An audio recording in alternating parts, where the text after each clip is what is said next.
Welcome to Norse Code, the number one podcast for your Minnesota Vikings. I'm your host and producer. My name is James Pagashnik. Thank you guys so much for listening. And at the other end of the tin cannon string, we have our analyst and co-host.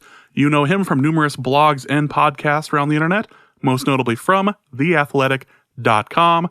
He is Mr. Useful Human and birthday haver. Let's birthday participant, Arif Hassan. Arif. I feel like most people have birthdays, right? Like, there's got to be a better way to indicate that. Actually, as of 1 minute ago, it's no longer my birthday, but to indicate that I've experienced a birthday recently. Well, it also means that we did way too much pre-show stuff tonight. That's right. Yeah, we always start recording either at the conclusion of Monday Night Football or when the game gets out of hand, which occurred fairly early-ish by Monday Night Football standards this week, and we did not start recording the football portion of the show until 12:01 a.m. Yeah, we've been busy doing other things, and we'll talk about that here in a moment. But welcome to this episode of Norse Code. Hope you all are doing well.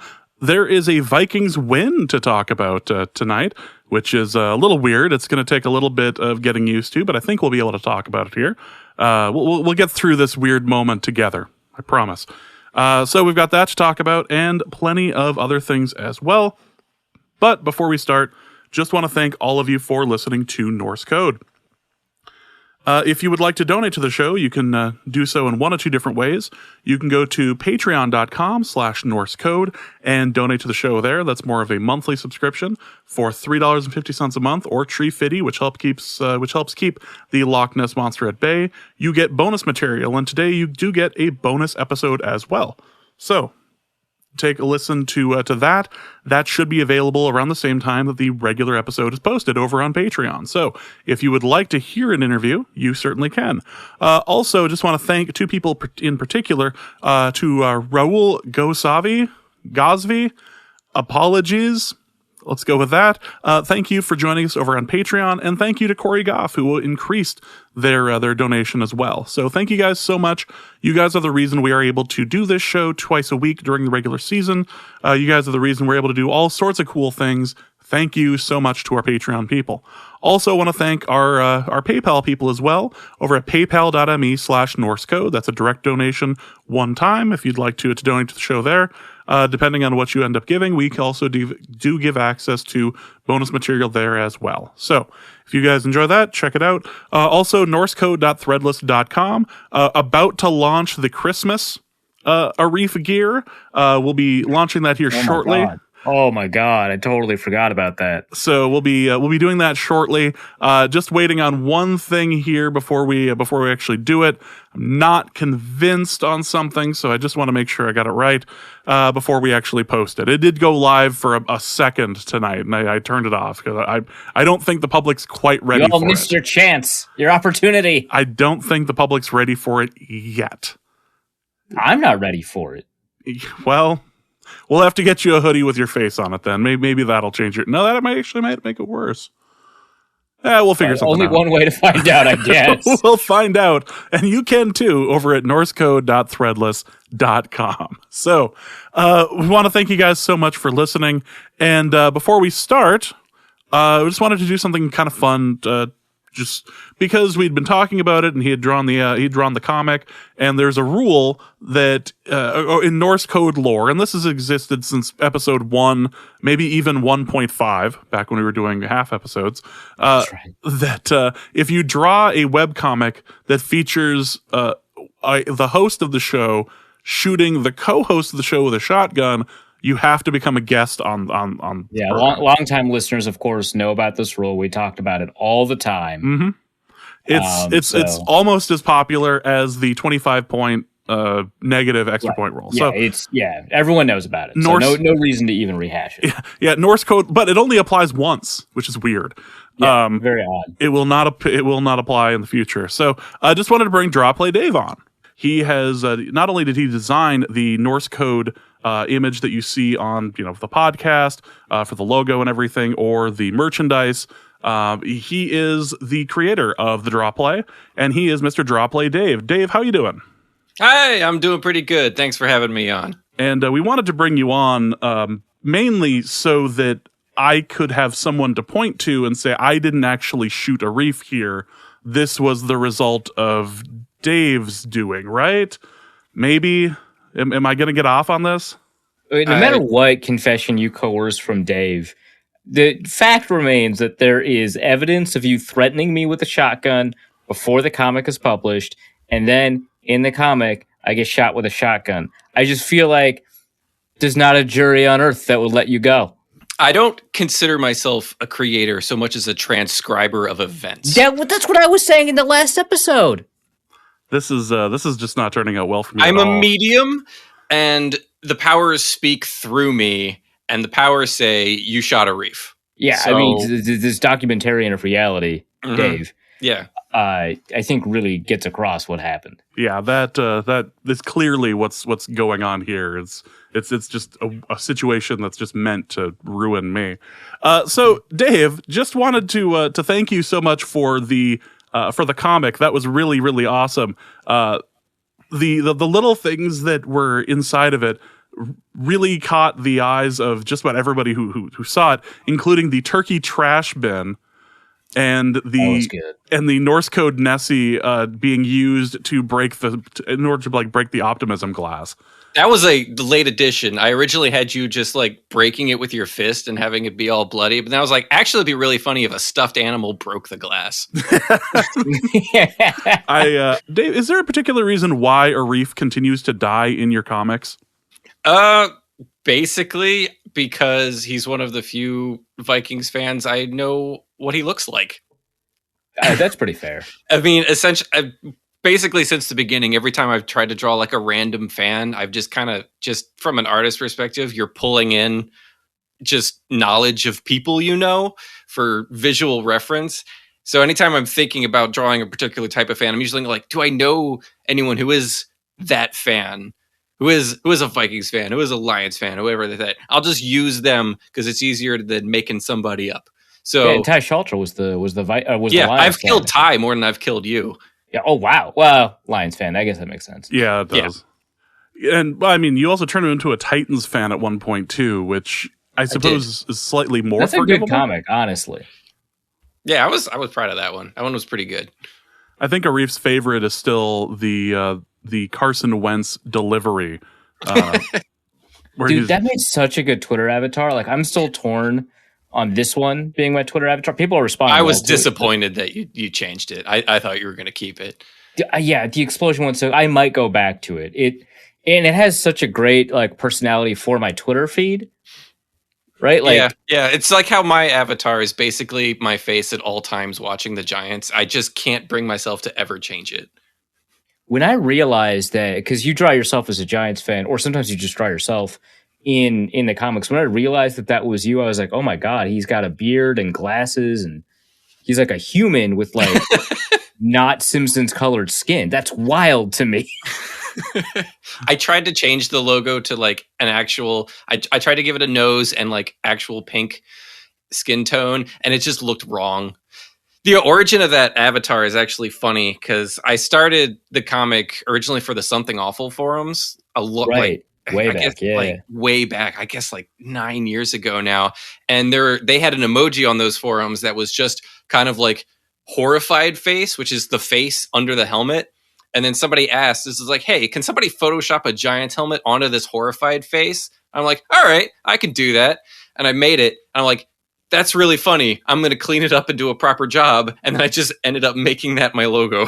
Oh, that's perfect. That's perfect. I like any story that involves the remnants of something awful or just random or just random old internet forums like that. Well, Dave, you've been because you did Kissing Susie Colbert, right? I did. Yes. Yeah. So you've got the remnants of all kinds of old sports media. Yeah. I got a little bit of that old blood in me. the cursed timeline is inside you. Well, that's not a creepy way to go at all. Speaking I'm from the before times. I remember before Twitter was important. That's a lie. Twitter was always important, or it was never important. There was never any in between. So I wanted to ask, because not everyone had a chance to read your story on on. Why not go to thedrawplay.com right now and read the story? Pause this the podcast. Pause it. I will be here when you return. Read it. It's probably one of my few good blog posts. So, it's words about me suffering. Come on. That's worth reading. Yeah. I feel like every, how I became a Vikings fan, and yours is sort of that blog post is endlessly entertaining because somewhere in the middle, there is just a deep well of regret. It turns into some turn of the century kind of prose about you might as well be living with some hooker in Mexico at some point, being and everything had just gone wrong, and you had to leave the United States because of reasons. Because of reasons. Just some moment took a left turn. There's some moment somebody may have been shot. You just kind of accept it at that point. No, that's the Giants fan story. Oh, that's the well. I mean, I'm adding on to it here. There is a great post. We had directed people to check it out both on Twitter and over at on Twitter and over at the website. So check that out. It's a really nice story, and it helps explain why the Vikings have kind of always been your second fan.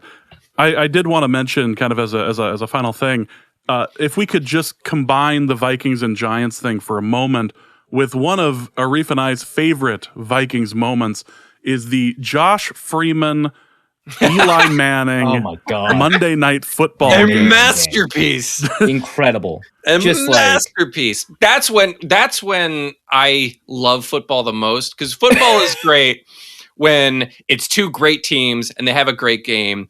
But everyone always talks. It's just just bad football. Bad football can be just as entertaining as good football. And if you get a true disaster of a game like that one is, where everything just keeps getting worse and it just becomes a masterpiece of nihilism. Yeah. I love it. And it produced, I think, two of the best sports gifs I've ever seen. One, of course, is Josh Freeman throwing to the moon where they splice the bit from gravity where the spaceship blows up. Incredible gif, right? Mm-hmm. The second is the one where Jared Allen sacks Eli Manning through an offensive lineman. Yes. And Eli doesn't realize he's in the grasp for a second. So his face as he's getting pulled down and he can't see Jared Allen. I have been inverted. What is going on here? I love it. That's one of my favorite bad games of all time.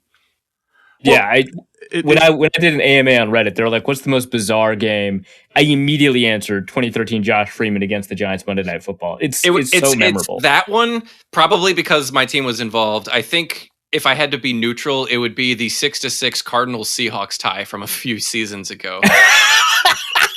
That may be the peak of just bad nonsense football. Just the look on Pete Carroll's face when their kicker also missed, and just pain. It's just like you see his eyes go into a black hole, and his brain is just not there anymore, and he's trying to process what just happened, as we're all trying to process that just happened. Because that game was incredible, because it was terrible for 3 quarters. And then it got kind of interesting. He's like, oh, somebody has to win this. And then nobody won it. No, as it turns out, I was wrong. No one has to win this. And that can be part of the fun. McNabb didn't realize the I'm not sure I've ever laughed harder at anything than when the Seahawks missed what should have been the game winner field goal and the game ended up tying. I had to get off my chair and walk around the room. I was laughing so hard. All right, we always let our guests plug something before they go. So, where can they find your work? Where's your Twitter handle and all that? I am Drawplay Dave. I am on Twitter at Drawplay Dave. I am on Instagram at Drawplay Dave, and all my work goes up 3 times a week on thedrawplay.com. Thank you for having me on. Everybody go check out my Viking story and the rest of my comics. Spend the rest of your evening just going through all my old work. Yes, let's. Agreed, actually. Yeah. All right, thanks so much for coming on, Dave. I really appreciate it. This was a lot of fun. Mm-hmm. Thank you. Well, that was fun. That was something I really enjoyed. That was it was nice. That was kind of fun. Yeah, that was he'd talked about right after I had posted right after I'd done the Norse Code logo with him. He had mentioned, "Hey, if you ever want a cynical human being to be on the show, I'm also a tortured Vikings fan." So I finally took him up on the offer after the webcomic. So that was pretty cool. Yeah, check out his stuff. Really, really a great Twitter follow. And although some of the comics are a bit odd, the one of Derek Carr as a car is the stuff of nightmares. But that one is horrifying. But it's so good. But it's so wrong. I enjoyed that personally, but let's get into it. Let's talk about the win over the Seahawks. This was the Vikings home opener. This was a Vikings team that desperately needed a win. This was a Seahawks team that needed a win to stay within grasp of what's happening in that murderer's row of NFC West teams, and the Vikings were able to pull this off and pull it off in such a way that it almost looked like all aspects of the team, including the kicking portion of the special teams, was like gelling, that it was working. James, I feel like I have to now break the glass. No. It appeared to be. I threatened to break the glass on Twitter real hard to people. So like, it's true. I mean, you did it to me during the game when the Vikings were up 2 scores, and I was like, the Vikings might win this, and you were like, Arif, we've discussed this. The fact that I have this now to be able to use, I'm just weaponizing the Draw Play Dave comic at this point. It's wonderful. But it appeared that things were gelling on just about every side of the ball that you could imagine. Yeah, the Vikings had actually a fairly phenomenal special teams performance. I think kind of besides, and I'm starting with that because the more interesting stuff is later, but I think kind of besides the 2 missed kicks that we've had, I think Greg Joseph has missed 2 kicks this year. If not just the one. But an extra point and a field goal, yes. Right. Yeah. I think besides that, the Vikings special teams unit has actually performed really well. We had some pretty poor punts from Jordan Berry, I think, in week 1, but other than that, they've downed a lot of punts. They've prevented big returns. They've had really great kickoff coverage. They've had pretty decent-ish kickoffs. I think people are kind of overly harsh on some of the Emir Smith-Marset returns, especially in this game. If you get the ball at the 2 or the -2, I guess, and you see you should go, right? Like, I understand that you're automatically getting 25 yards from kneeling, but if they kick it that short, you should go. And just the second time that didn't work out. The first time you only got to the 24, so that didn't work out either. That I think is an acceptable risk. So I think the decision making there is getting a little bit too.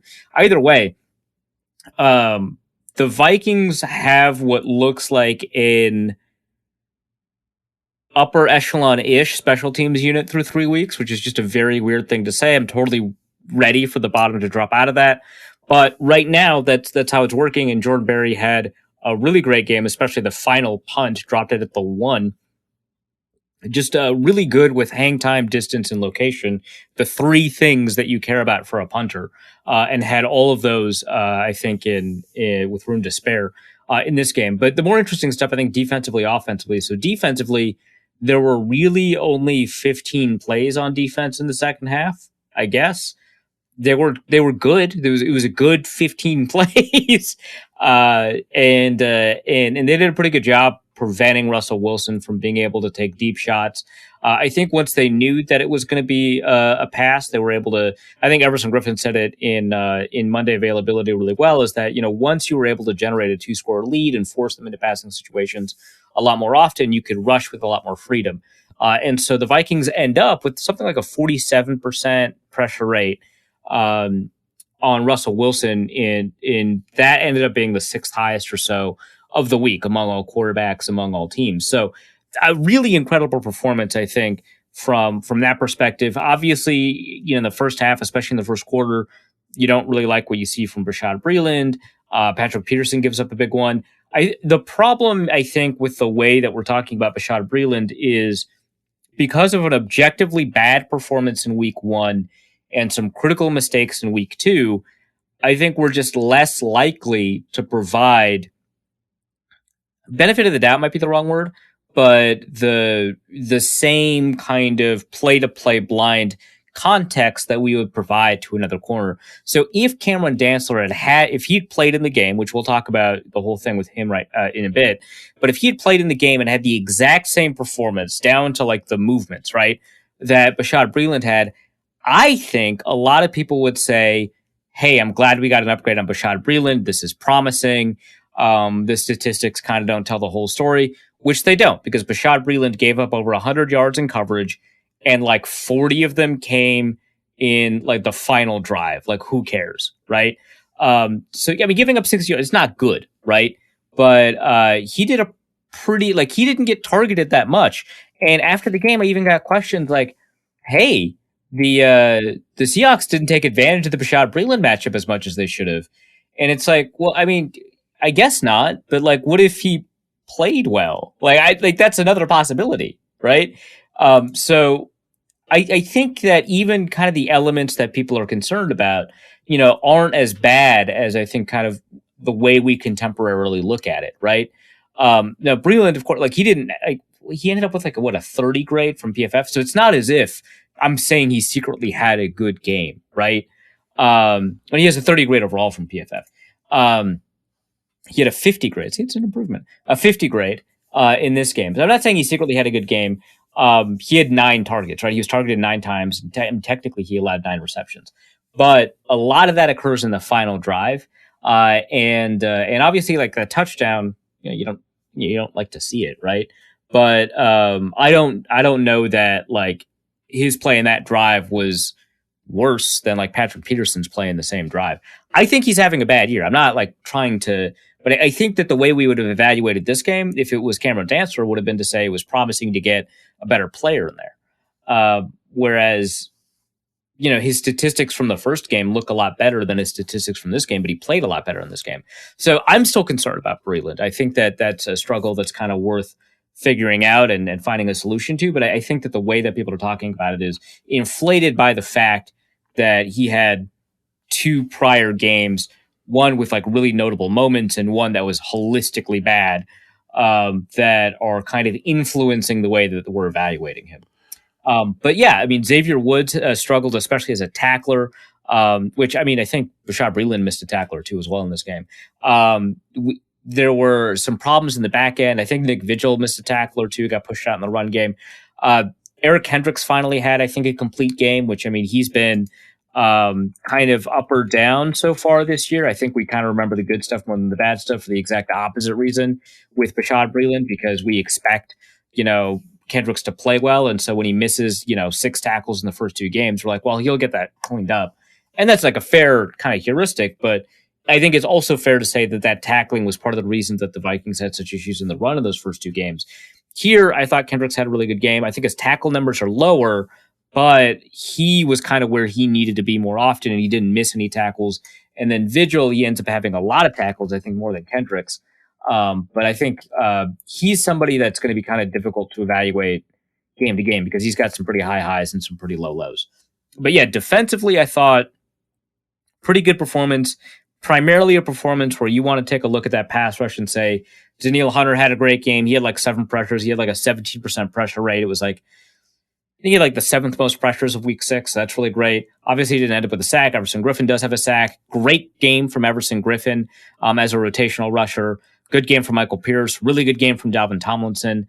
I was talking, before about how Dalvin Tomlinson was playing pretty quietly for the first 2 weeks. And I know that there's an argument to be made, and people have made the argument that his role prevents him from having kind of a noticeable impact more than kind of a residual impact on everyone else. Here, he had a very noticeable impact. That was nice to see. He had a lot of pressure. So good from him. Want him better game, I guess, than the previous 2 games. He's been struggling a little bit, so it was nice to see kind of a better game from him in this outing.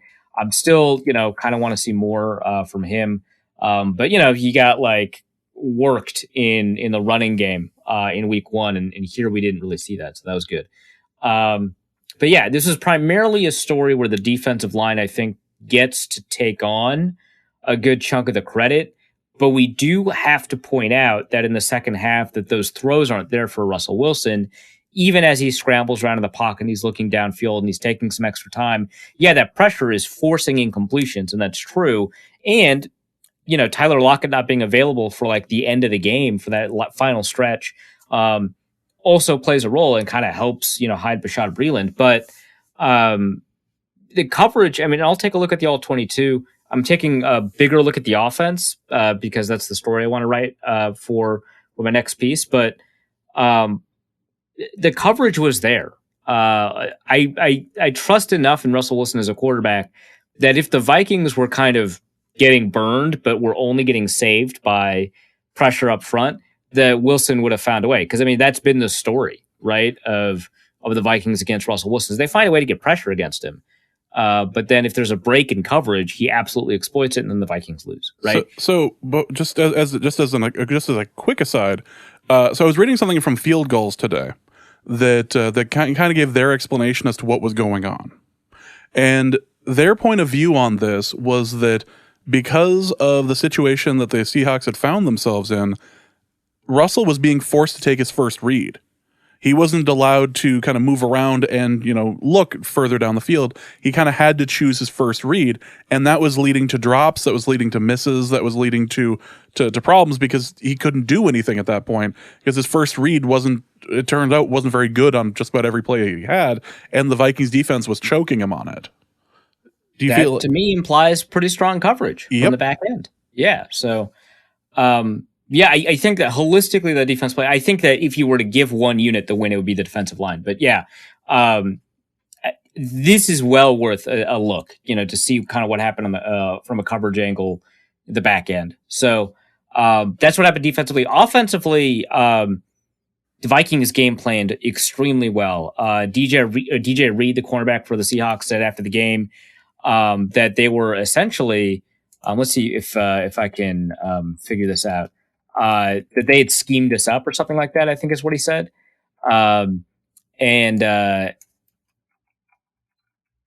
true. The way that the Vikings beat the Seahawks, I think, was just to kind of take advantage of all of their tendencies. Here's the quote.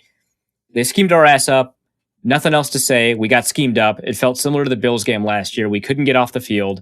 They were driving from their 25 all the way down the field. At the end of the day, players, including myself, were on the field. We've got to get the job done. So pretty clearly, they thought that the Vikings kind of knew what Seattle was going to do, had an answer to it, and then Seattle did not have a counter answer. So there were a lot of screens in the game. The screens were really well executed. I was just kind of taking a look at some of the screens from an L-22 perspective to kind of see what the Vikings were doing. And very often screens are a good answer to blitzes and stuff like that because you're taking, extra defenders out of the ability to kind of tackle that screen.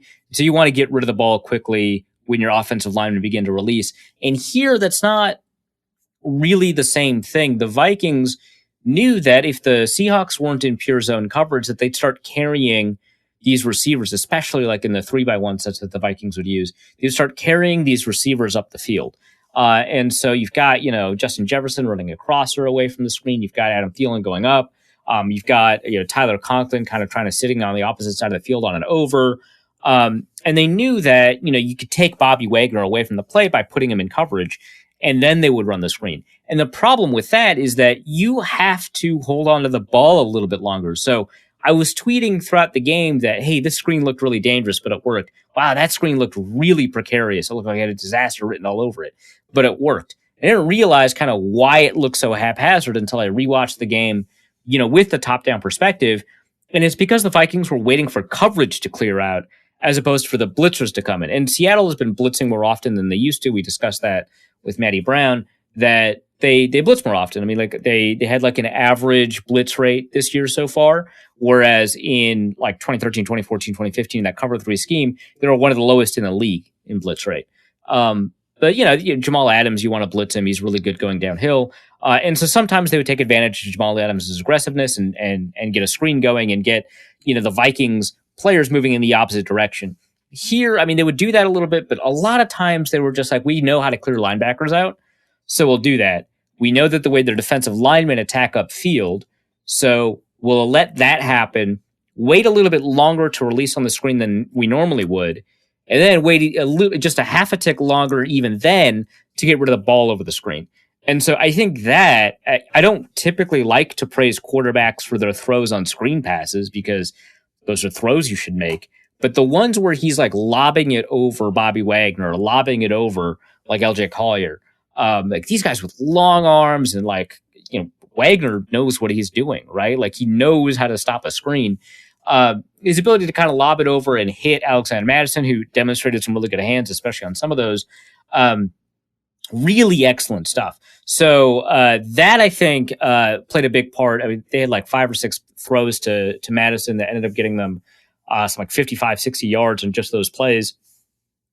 And then they saw these matchups that they knew were more exploitable from their unbalanced set. So the Vikings, they don't run a lot of 3-by-1, and what that means is 3 eligible receivers. So that doesn't have to be wide receivers. It could be tight ends. It could be running backs. But 3 eligible receivers to one side of the field, 1 eligible receiver to the other side of the field. And so you've got, like, say, a tight end and 2 receivers on one side, the offensive line, and then a tight end singled out by themselves on the other side. That's a 3-by-1. That's an unbalanced or asymmetric kind of attack. It's, pretty popular in college football. A lot of teams run 4 verts out of it. Either way, it's not really the most ideal setup for the way the Seahawks defense is organized from what they would prefer to do down to down. Obviously, every team has answers to 3-by-1. But what this meant was that the Vikings kind of knew what the Seahawks would try to do when they're out of their most practiced defensive formations, especially when they motion in and out. The Vikings have been using motion a lot more this year. I think they're league average in motion at the snap, just a little bit below league average in motion right prior to the snap. Whereas last year, they were like one of the almost dead last in motion at the snap and pretty low in motion prior to the snap. The Vikings very clearly are valuing identifying the coverage that they're seeing and using the motion to provide Kirk Cousins with a little bit of a man zone check, but also moving defenders every which way because they're using play action a lot less. I think they had a 20% play action rate in this game.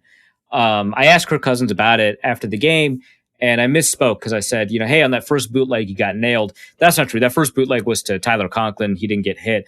It was a second or third one. Pretty early in the game, he had a play action bootleg, and he just got drilled because the defender peeled off and decided not to attack Madison, decided to attack Cousins instead. And that's the worry, right? That's the Green Bay model. That's the San Francisco model for defeating play action heavy teams. And more teams seem to be using it. You take a look kind of league wide.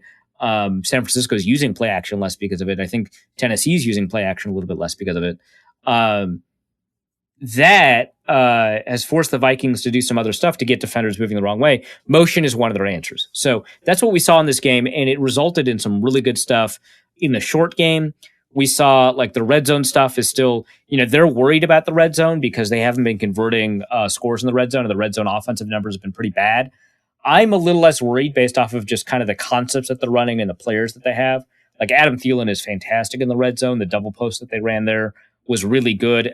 The route Thielen ran on the double post for the touchdown that he scored was nuts because it was like a fake comeback. Like he runs vertically, he runs straight up the field, normal comeback route stuff, and then stutters as if he's going to turn back and run a stop or a comeback or a curl.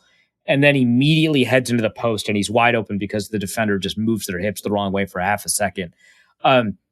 That all combined is kind of why the Vikings offense did so well. It's because it wasn't like, they had these great deep shots and Kirk Cousins is a great deep ball thrower and they were able to get it open because of play action. It didn't really happen in this game, even though that was kind of the way that last year went when the offense was working, is that, this play action pass, move the linebackers forward, creates the space over the middle. Kirk Cousins throws it 25 yards. Justin Jefferson is wide open. It was more that they kind of understood what the defensive rules were for Seattle, and Seattle didn't adjust the rules throughout the game. And so they were like, hey, well, if we run this route, Justin Jefferson's going to be wide open in the middle of the field so long as we can hold protection long enough. And they did. So really great stuff from the offense, really great pass protection from the offensive line. Tyler Conklin was in pass protection a lot. And like, if you saw him, I think of what he was at Central Michigan. If you saw him in college doing pass protection stuff or run blocking stuff, you were not really impressed with what he was doing. And that was a concern of mine heading into the season after knowing that Irv Smith was going to be out, or even before I knew Irv Smith was injured, that you can't really do the same stuff with Irv Smith because Smith is such a good blocker. that, being able to audible into and out of run plays is a little bit harder with Conklin as your sole tight end on the field because he's not going to give you that additional blocker. In this game, he was a really great run blocker, really great pass protector, even was like one-on-one against like Alton Robinson and some of the other edge rushers and held up well. But yeah, they knew based off of the coverage rules who was going to be open, and they just got rid of the ball. I think Cousins is still below 2.5 seconds on average to get rid of the ball. One of the fastest time to throws in the NFL right now. That the first read is open. They're doing 3-step drops. It's kind of nice to see, and actually a pretty good change from like the Cincinnati game, where on like 3rd and 24, you have to have a deeper drop so that the routes get open later in the process because you have to go further downfield. Now you don't have to worry about that. So good pass protection, helped a lot by really fast time to throw, helped even further by the fact that the way that they schemed him up just created some opportunities. Like, having Justin Jefferson is going to help you out a lot in having open receivers and stuff like that, and you don't want to take that away. But like, Kubiak called a really good game. Well, let's talk about a couple of specific players, and you just mentioned Justin Jefferson there. Something that I noticed throughout, especially the second half, was, and this is in part because Seattle wasn't, moving their defenders to where they would actually be useful. I think is the nicest way I can put that. It was creating a lot of yak. It was creating a lot of yards after the catch. And it seemed like for a while, every Vikings catch was like the defender might be 3 to 5 yards away. And that separation allowed, especially Justin Jefferson to get a lot of yards after the catch. Not to mention his little shimmy move for his touchdown. Yeah. One of the things I like about Jefferson, and I noticed this about Diggs too, is that when they catch, nobody's as good at Percy Harvin as at this specific yards after catch skill, and a lot of Percy Harvin skills. But like, I've noticed this from these particular Vikings receivers that I haven't really noticed when I watch a lot of other receivers around the league, is that when they catch the ball, they have a really good understanding without having to be worried, without like feeling footsteps. They have a really good understanding of not just where the other defenders are, but like what their leverage is, what their like angle of direction is, what their like physical momentum is, and using that to their advantage when they turn back upfield to gain more yards. Just having, even without seeing there, even if they're like got their back turned to the defender, they've got like a pretty good understanding of the direction the defender is coming in and what angle that they're taking, and making a move with that in mind. And I saw that at least on 2 plays in the Seattle game for Justin Jefferson, where he catches the ball and he makes this move without being able to kind of really see what the defender actually is, knowing what the defender would likely be doing and gaining a bunch of addition. I think he got a first down this way. Obviously, you mentioned the touchdown. That kind of field sense is so difficult to like find, and I imagine, nearly impossible to teach, right? Like, I'm sure if you pour over film for like hours and hours and hours and hours, you get maybe a little bit better at it. But like, very clearly, it's just a skill that he has, that he's been able to develop. That's really nice to see. And Jefferson is like kind of an interesting player right now because he's so obviously not playing at his best by any reasonable stretch of the imagination, right? And we had a question about this. I'll just answer it now just because it kind of fits here, about whether or not to worry about Justin Jefferson's drops. And so entering this game, Jefferson, I think he had like a 15% drop rate, super high. Like, you don't really see receivers with a 15% drop rate by the end of the year very often. It's usually one of the highest. It's like a Braylon Edwards drop rate, or Troy Williams' drop rate is like 20%, right? When I complained about Chad Beebe's drop rate in college, it was the highest in the FBS of any draft eligible receiver that signed with or was drafted by a team. And at that time, that was at 15.4%, right? So that's a high drop rate, right? He still has 1 drop a game. According to PFF, it really depends on how you count the 2 other instances where he put his hands on the ball and it didn't turn into a reception. There was one that was thrown behind him because Kirk was at the top of his drop and Jefferson turns around and that's it. That's the end of the route. But Cousins doesn't feel like it's open, and he's right, it's not open. And he's got time in the pocket. So without Cousins scrambling, they enter scramble rules.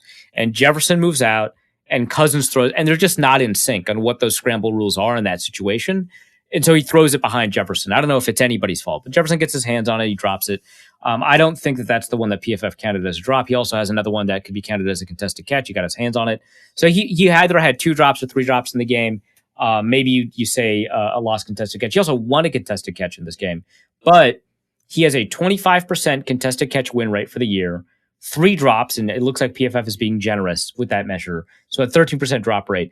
So with what looked like 2 drops, 3 drops, like the one that was to Adam Thielen, but he jumped up to get it and it went through his hands. With that, he still was able to get like 118 yards, receiving yards in this game. Like, that's impressive to have 2 or 3 drops in a game and still come out with over 100 yards. I expect this drop issue to be resolved. So someone asked, are there great receivers, like elite receivers, who have struggled through high drop rates and have come out the other side without having a very high drop rate for most of their career? So the 2 that came to mind immediately, and I double-checked PFF to see if this was the case, was Amari Cooper, who had a really high drop rate his rookie year and then kind of never again.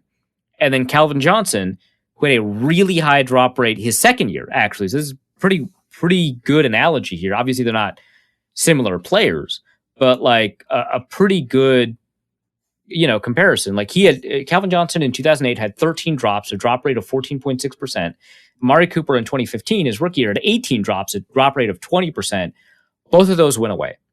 Calvin Johnson had like 1 more year with like somewhat bad drops, and Amari Cooper's had like 1 more year, but like for the most part, really good hands, really low drop rates throughout their career. And then some receivers have pretty high drop rates that are super valuable despite that. So like Brandon Marshall is a really good example. I think every other year he's got 10 plus drops.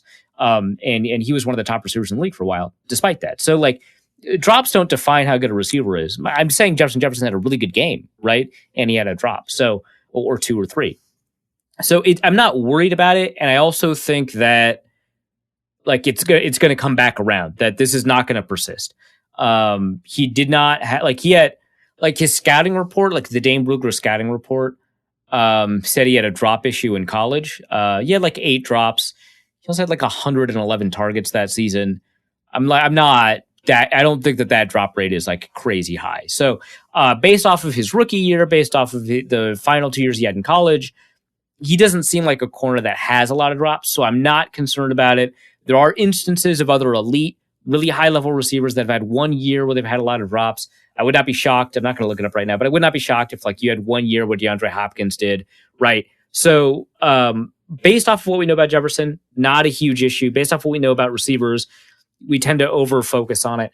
So, I don't know. We had a really good game from Jefferson, a really good game from KJ Osborne, even though it wasn't like statistically as good as the previous 2 games. Really aggressive blocker. Like you take a look at some of the runs that they had or pitches to the outside, and KJ Osborne is like trying to crack block a linebacker and is doing a pretty decent job. So, yeah, I think the Vikings have like found their receiver 3. Like, and I know that everyone's kind of already agreed that this is the case, but I just kind of want to take a moment and just be like, how long have the Vikings been looking for a third? Like, how long? Like, forever, right? Like, not just since they've had Thielen and Diggs, right? Like, they were looking for a receiver 1 and 2 before then, right? With like Charles Johnson, Cordero Patterson, and so on. But like, go all the way back to when you felt like they had to, like Sidney Rice and Percy Harvin, right? Like, you're like, maybe Emmanuel Arsenault's the third receiver, right? Or maybe, it's Bernard Berrian and Sidney Rice, and then Percy Harvin's going to be the third receiver, and then that's when you last felt. But like, you get some Jarius Wright sort of thing, yeah. Yeah, like Jarius Wright's kind of the best you had as a third receiver, and for a while he was like he should have been a third receiver, but he was like receiver 1 and 2, like based off of what they were doing, right, and the talent that they had. So like, just take a moment. KJ Osborne's receiver 3. And he is a good receiver 3, and he's great to have on the team. And that's fantastic. So that's awesome, right? That through 3 games, KJ Osborne has done so much valuable stuff. It feels sustainable. He's doing a lot to stay on the field as more than just a receiver. He's a great motion guy. He's a great chip blocker. He's a great blocker. Tyler Conklin was talking about replacing Irv Smith, not in the sense of having someone that can do what Irv Smith does, because if you had that, you wouldn't need Irv Smith, but rather finding a way to do all the stuff you want to do that you would have been able to do had Irv Smith been on the field. And so some of that includes being in 3 receiver sets and having KJ Osborne just deck a guy, right? Like, so the fact that he can do that and be, a 60, 70, 90 yard receiver in some games when called upon, that rules. Well, let's talk about blocking real quick, because you just mentioned KJ Osborne. I wanted to throw 2 other names out there specifically, because we saw CJ Ham take somebody's soul out there, and we saw Garrett Bradbury as well just go and deck a defender in order to make I believe, a run happen. Like, this was. There was some really good plays out there, but on defense, or on defending the run and defending the pass. Yeah, no, for sure. Brian O'Neill had another really great game. I don't think he's given up a pressure, according to PFF, all season. Which, again, the Vikings are getting rid of the ball so fast. They're like 5th, 6th fastest in the league getting rid of the ball. That pressure isn't occurring because it doesn't have time to occur. That's part of it. Like, the Vikings have a fairly low pass block win rate, which is what ESPN's metric for determining, and taking that out of the equation for determining if an offensive lineman gets beaten by a pass rusher within the first 2.5 seconds of a play. So I want to emphasize that the pressure rates are low because Cousins is getting rid of the ball quickly. That's part of it. But Brian O'Neill is playing really well. He had another really great game. Oli Udoh is playing lights out, like out of his mind. He's playing up against good players too. And he's playing mean when he wants to play mean. He's playing with a little bit of finesse when he needs to play with a little bit of finesse. He's doing a really good job against the players that he's been up against. So I think that his performance is especially worth highlighting. But we saw some really mean blocks from Garrett Bradbury, who's also had like an up and down. Like, he had some really good moments in this game, some really bad moments in the previous game. But some really mean blocks from Garrett Bradbury, especially at the second level. Good movement from the offensive line, just generally. If they're going to have a screen-heavy game to take advantage of what they saw, they need some good movement for their offensive linemen. They definitely had that. But yeah, I mean, like, even Rashad Hill had a moment where he just like blocked somebody into the stands. Like, it's just really good stuff. Especially some really good moments from all of them. CJ Ham, I think actually was interesting is that his first like run block where he has to go up against Bobby Wagner, he gets it like you could not describe a matador any better than what Bobby Wagner did to CJ Ham on like their first meeting in the game. And like Ham hits the dirt, Bobby Wagner like does he does basically the matador motion to get rid of him, and then he nearly makes the play.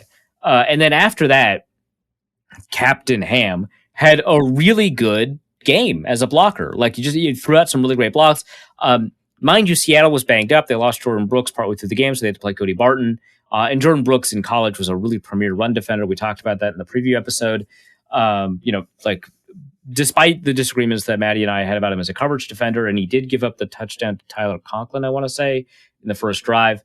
Not having him in the game was a big problem for Seattle, as they knew that the Vikings were going to run out the ball, and he's a high-level run defender. So that helps, right? That, he has to block Cody Barton instead of Jordan Brooks, or, they run away from Bobby Wagner or whatever. But a pretty good game from a run blocking perspective. They were able to give Alexander Mattison a lot of room. He also created a lot of room himself as a runner. Like, he had a bunch of really good yards after contact, really aggressive and physical. Like, most runners that like hurdle defenders are like guys who like to avoid contact. And like, that's absolutely not what Alexander Mattison is. If he thinks he's going to do better running through somebody, he's going to run through them. If he thinks he's going to do better hurdling, he's going to do that. Yeah, I mean, this is like not a podcast where we talk a lot about like, yeah, it's tough blocking and you got some tough yards. That was some really tough running. Like, the moral component of being a physical runner, it doesn't come up a lot on this podcast, but it was like just fun to see for sure. Yeah, and Madison came in obviously because Cook was not able to play, a little bit too banged up. Didn't even attempt to play on Sunday when he first woke up. He's like, nope, I'm out. We're good. And Madison showed up, and Madison did very well for himself. He belonged out there. He had a couple of really great runs. He had a couple of really great catches, and then, like you had said, he was finding ways to make it work, which was interesting to see because the Seattle defense is not good. I think that is abundantly. correct. I think Yes. that's abundantly clear that that the Seattle defense is not good. We watched that this last Sunday. However, it was obvious a couple of times when the Vikings were going to be running, they weren't stuffing the box. They weren't able to handle it. They weren't able to handle Alexander. Can you imagine? There is a talent. There is a difference in talent between Dalvin Cook and Alexander Madison. Madison's good. Cook is Cook though. Cook would have just eaten them alive. Like Madison was making them look stupid. Cook wouldn't have even given him a chance to think. Like this was not a good defense on either run or pass, but especially not on the run. Yeah, I think so. Like, I'm a huge, we shouldn't invest too much in the differences between a running back.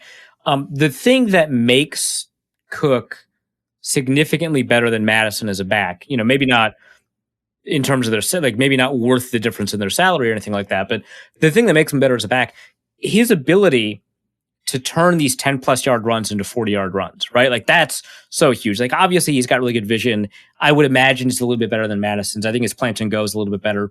Madison looked really fast in this game. He looks a lot faster than when he was rookie, and especially when he was at Boise State. So he's, either shed some weight or found some way to gain some speed without having to do that. Either way, Cook's reactiveness as a runner is a little bit better. But Madison made some really good decisions behind the line of scrimmage, especially in some of the bounce outs. But Madison had one run of over 15 yards, which is not catastrophically low. In fact, that's kind of normal, right?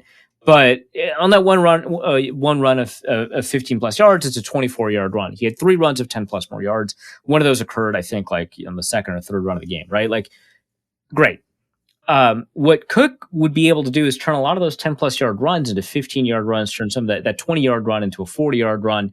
And so you'd see a lot of these yards come on the back end. I don't know that Cook would have gotten, the same yards before contact even, or would have found kind of the same holes that Madison. So on some of these runs, Madison may have individually, run that particular run in that game context maybe a little bit better than Cook would have. But seeing the same opportunities, I would have imagined that Cook would have been able to tack on maybe another 20, 30 yards by the total with the same number of opportunities. So that's all something to keep in mind. And then also the screen yards, Madison did so well in the screens, and he's a better receiver than Cook. So we might have ended up in a situation where the Vikings had a game plan that was actually a little bit more tailored to what Madison does, despite the fact that Cook is considered a more athletic player because Madison just has better hands. But presupposing the completion, right? If we had assumed that Cook catches the ones that Madison caught, which is not a fair assumption, but if we do, Cook probably takes one of those screens to the house, especially I think the first or second one, there was a lot of opportunity there. But, we don't know that Cook catches those. Madison did catch them, so, power to him. But yeah, the difference between Cook and Madison as a runner is substantial enough that you probably end up with a situation where Cook, eats. But that's in part because the blocking was so well established, so there for both of them. Yeah, so there for him, and therefore would have been for Cook. Yeah, this was a Seattle defense that was not good by any stretch of the imagination, and it's telling because when you brought up in the press conference how they mentioned specifically the Bills game, after that Bills game, the defense of Seattle came together and was like, we are way too complicated. This isn't working. We need to simplify the system, and they did exactly that for the rest of the year. This looked like a team that didn't know what they were supposed to be doing. And yeah, they especially in coverage, it seemed like they didn't have a read on what needed to be done. It was difficult to watch, but it was fun to watch as a Vikings fan because this was, even Zimmer had said, this is the best offensive day we've ever had. Right. Yeah. In my 8 years, maybe not, but it was true enough to say it. That's kind of how I evaluate it when a coach says that. It doesn't matter. If I found a better offensive day versus a better defense, I wouldn't be well, actually, against, now I can only think of Buffalo, which is an awful offensive day. But, against the Saints, there was a much better offensive day against a much better team. I mean, statistically, that Saints team, who cares, right? He says it after the game. Feels true enough. The players are excited.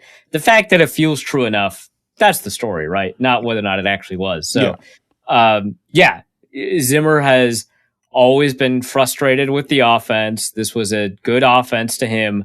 And God, that's very meaningful because the Vikings didn't complete a deep shot. But they ran the ball well. They had these screen passes. The running back was super involved. Best offense he's ever seen. Can I mention my favorite play of the whole game that didn't involve scoring? I know. It was the punt at the end of the game. The coffin corner with the 1 yard goes out. 500 points in Madden. This was a coffin corner kick. Exactly. Yeah, in the coffin corner drill. Yeah. Beautiful. You couldn't have you could have done this kick 100 times. I'm convinced you couldn't have done it more than twice. It was gorgeous. It went right out at the 1. Just the look on his face of just like how excited he was because he knows that kick is going to be on his highlight. Yeah, that's his highlight. Like he's like McAfee highlights, like every single one of them he's ever had, like that went out at that point that just like ended perfectly. Like, yep, this is it. Like, yeah, that was such a fun moment because this is something the Vikings desperately needed. Like, and to a fan, nobody who was invested in this as a Vikings fan had any real belief that the Vikings were going to end up winning this. Like, only the homerist of homers were like, oh yeah, 2-score lead against Russell Wilson. Yeah, we're safe. We're good. Yeah. Why would we worry about this? Oh, look, you backed him up at his own 1. When has that ever been an issue? Exactly. So just watching that punt go, like, not touched at all, just roll out right at the 1 is like, oh, well, that's exactly what the Vikings actually.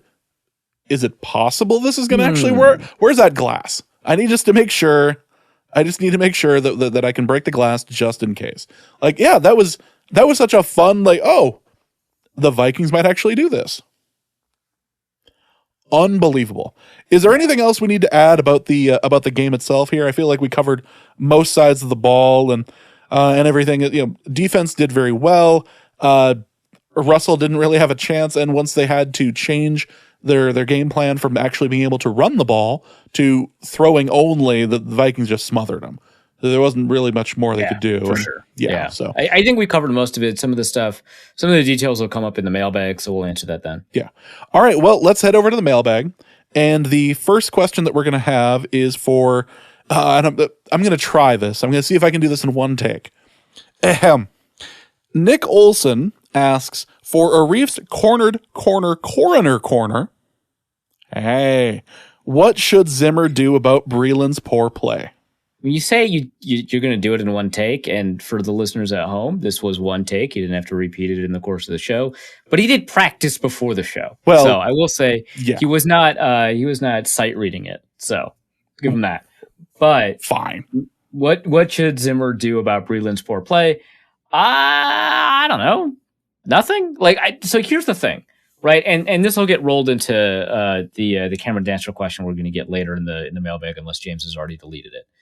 I feel like you kind of go with the guy who's been doing it in practice over a guy who got 16 snaps in the game and had 2 good targets, right? Really 1 good target and 1 drop, right? So the fact, and Breeland looked way better than Boyd and Dantzler. Remember, Dantzler was so bad that he was behind Boyd on the depth chart. It's not that it was close and they went with Breeland, right? Then you could make the argument that maybe they should just switch it around.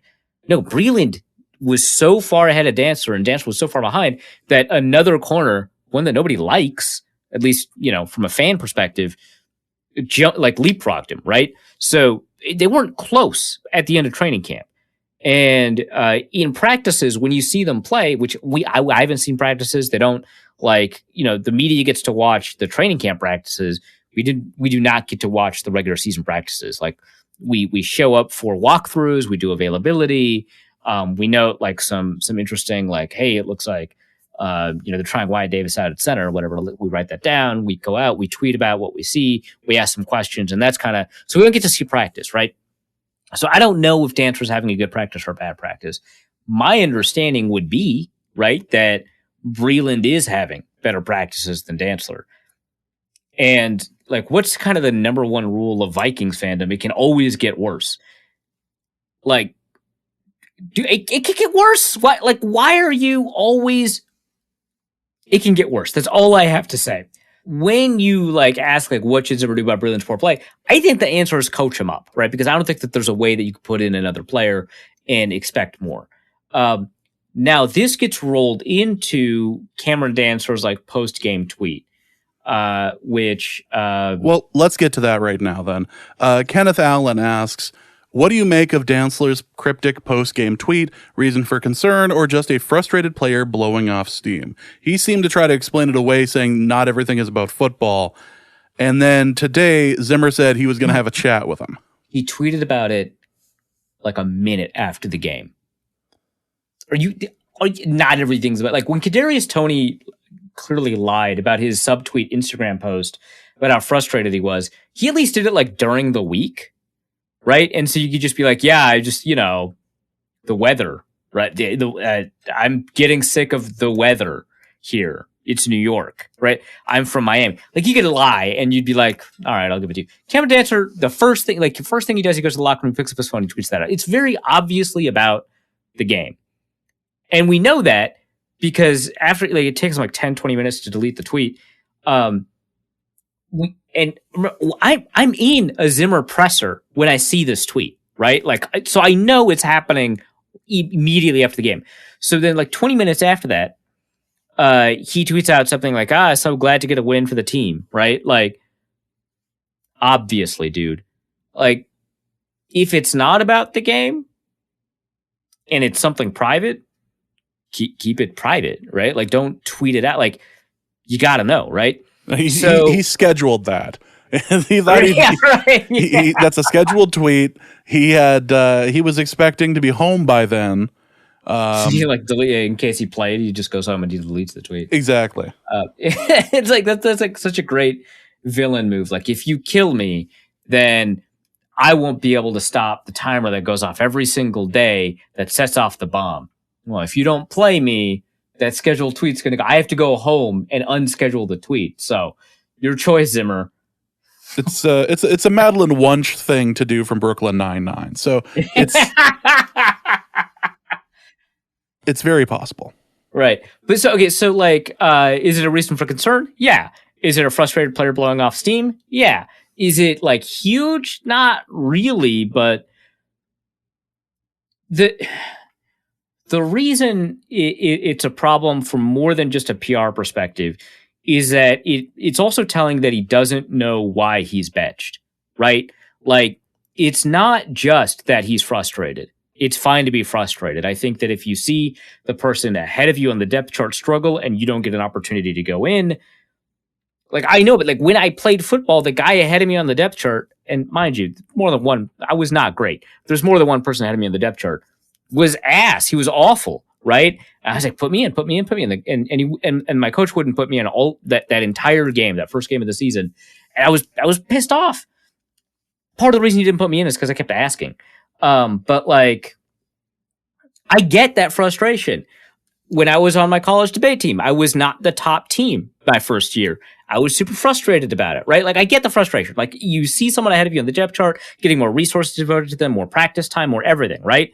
And they struggle and you know you could do better. That's fine. It's good to be frustrated. You should want it.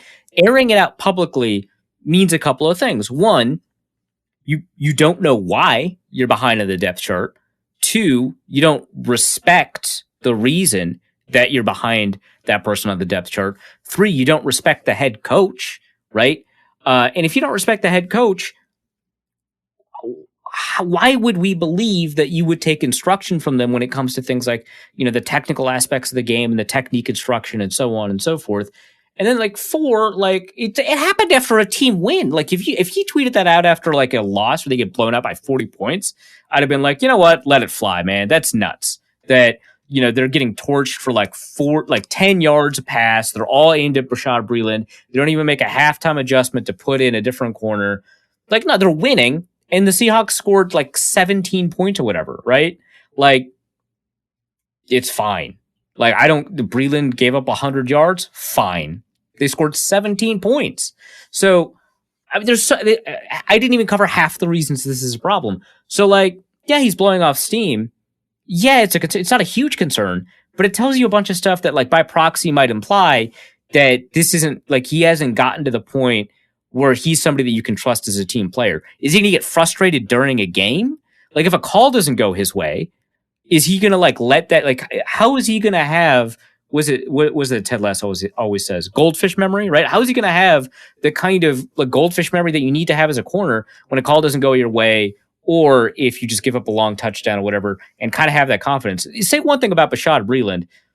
We've seen him get burned enough to know that he doesn't care. He's super confident the very next play. Well, yeah, once he limps off the field, he can Exactly. Although the last time he got injured, it was on a tackle. It wasn't just because he got burned. But yeah, that first time he did get burned and he did get injured on the same play, and maybe they're related, maybe they're not. But not all the Bashaud Breeland injuries are related to him getting toasted.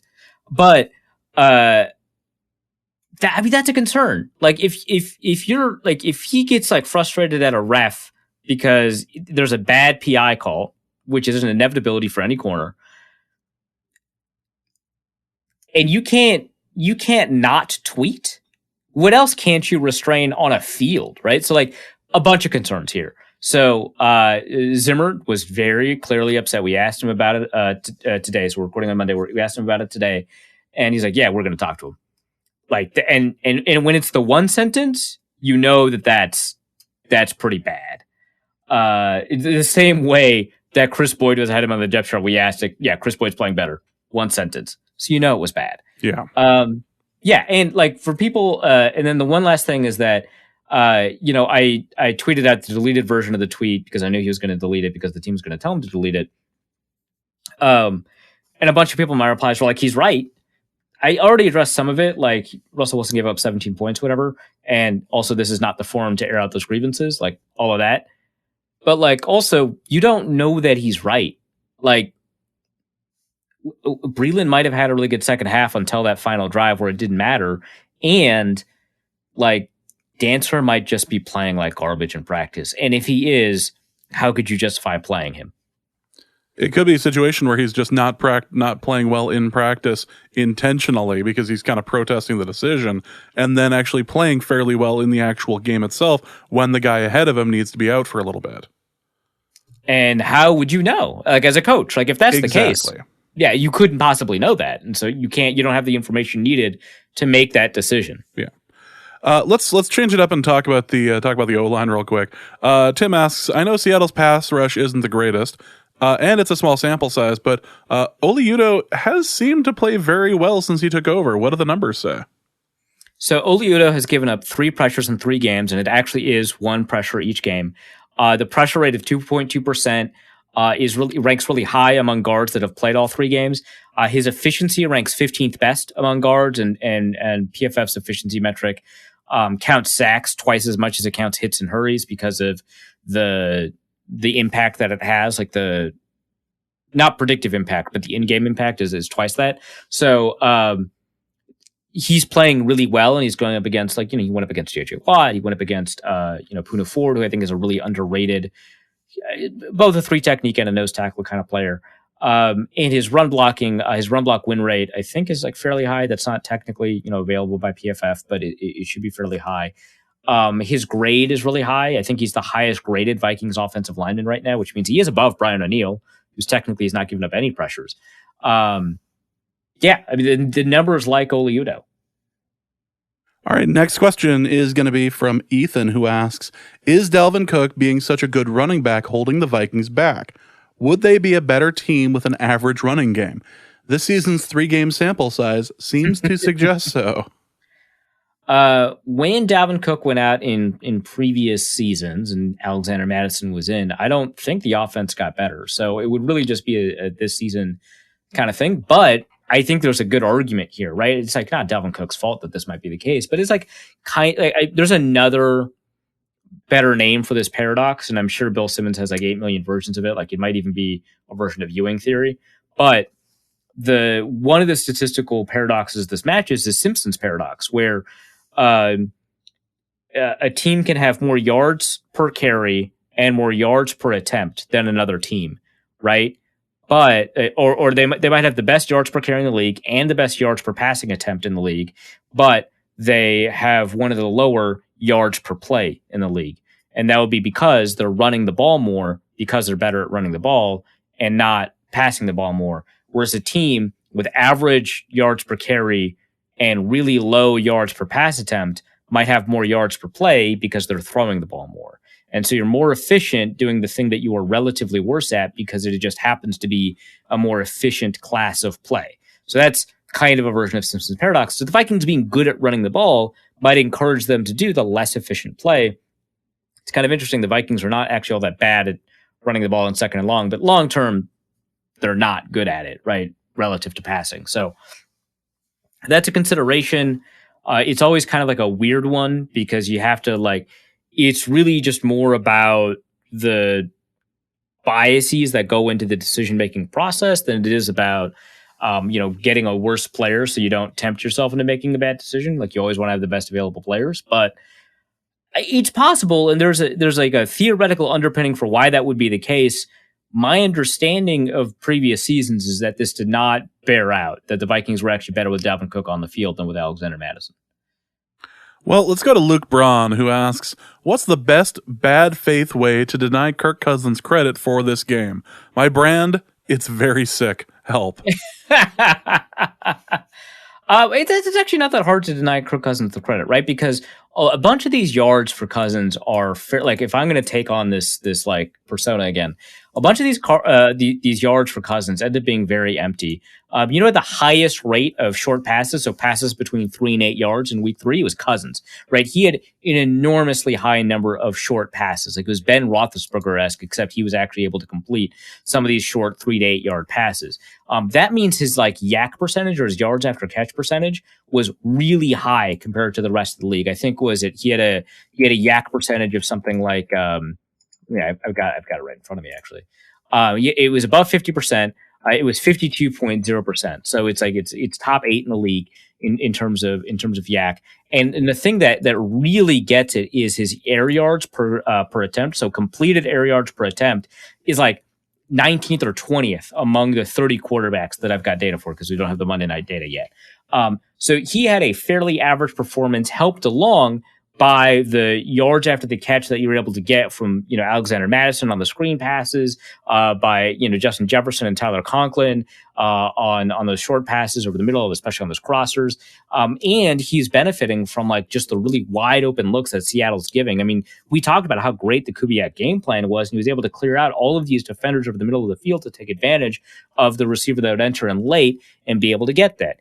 He wasn't able to see KJ Osborne on that 3rd and 6, right? And so he saw he might have seen a flash of purple in the very same way that I didn't give Case Keenum credit for winning all those contested catches, throwing to Stephon Diggs and Adam Thielen, and turning out to be correct about how that's not sustainable. Kirk Cousins, his best throws are throws where he might not even be able to know where those receivers are. He didn't have to drive late in this game. He didn't have to get, a 2-minute drill or anything like that correct. He wasn't put in the stressful situations. Seattle gave up coverage early on, so he was able to get rid of the ball quickly, even though that's not something that he typically does. It's because the receivers won in the release early.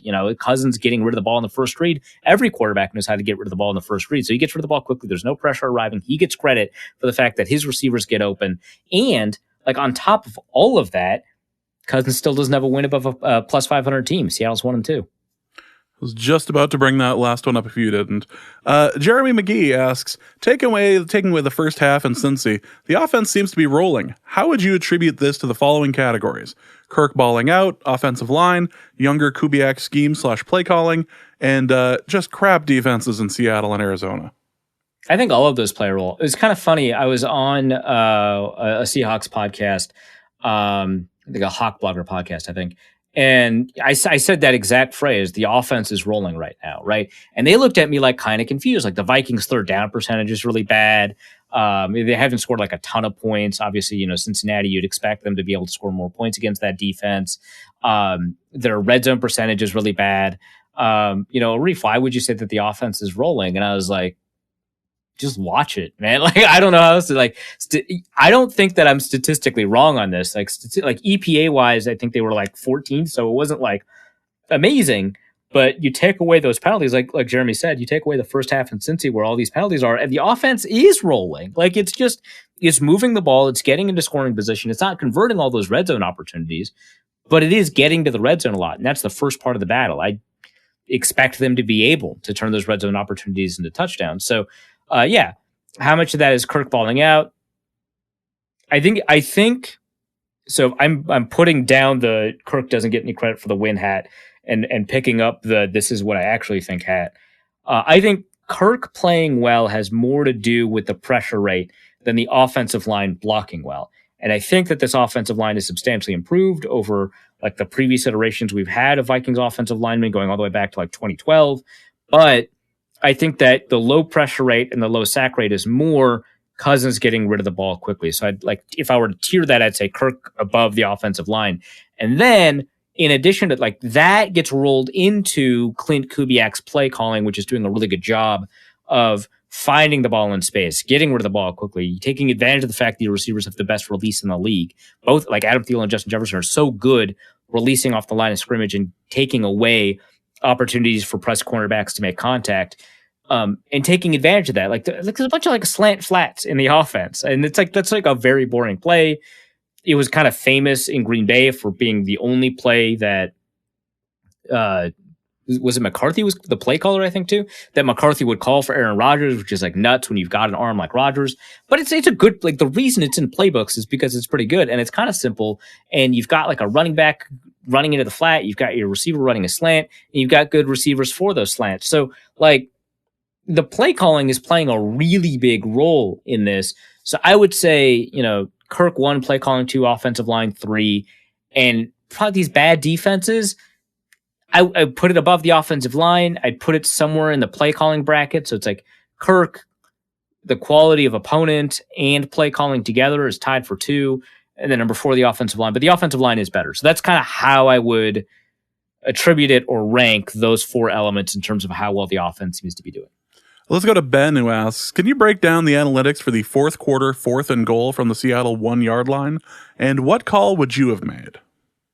I probably would have gone for it. So the difference here is like not very substantial. If you make the field goal, you've got a like 96% chance of winning the game. If you go for it and succeed, you've got a 100% chance, and it's the Vikings, so it's never 100%, right? A 100% chance of winning the game because you're up 3 scores instead of 2, right? So you're up 10, you hit the field goal to go up 13. Right? So you go up from 2 scores to 2 scores.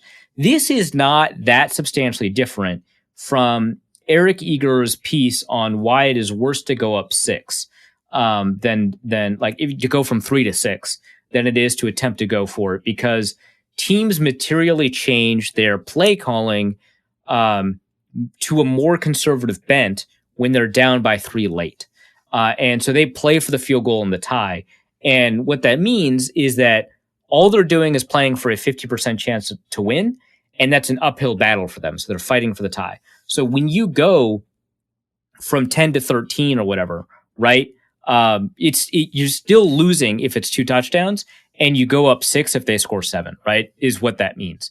And so that is the same as going up from 3 to 6 and kicking the field goal to go up 6. And your win probability changes basically nothing from 3 to 6, like historically, because teams down 6 are just more aggressive. That aggressiveness bears out. They score a touchdown, they win, right? So that is kind of the background of it. The percent chance that you succeed when you go for it is 61%, whereas the field goal is a 99%. It's the Vikings, so it's probably lower. But, analytically, 99% chance that the field goal attempt makes it from that distance. 61% chance that you convert the 4th and 1. Right, based off of the bot that I'm going to link in the show notes. But if you fail the 4th down call on 4th and 1 yard from the opponent end zone, you still have a 95% chance of winning. Remember what the field goal success chance of winning was? 96. So And that's because the difference between being up 3 and being up 6 is like materially, historically not different, because teams will attempt to go for the touchdown and win versus attempt to go for a field goal and tie.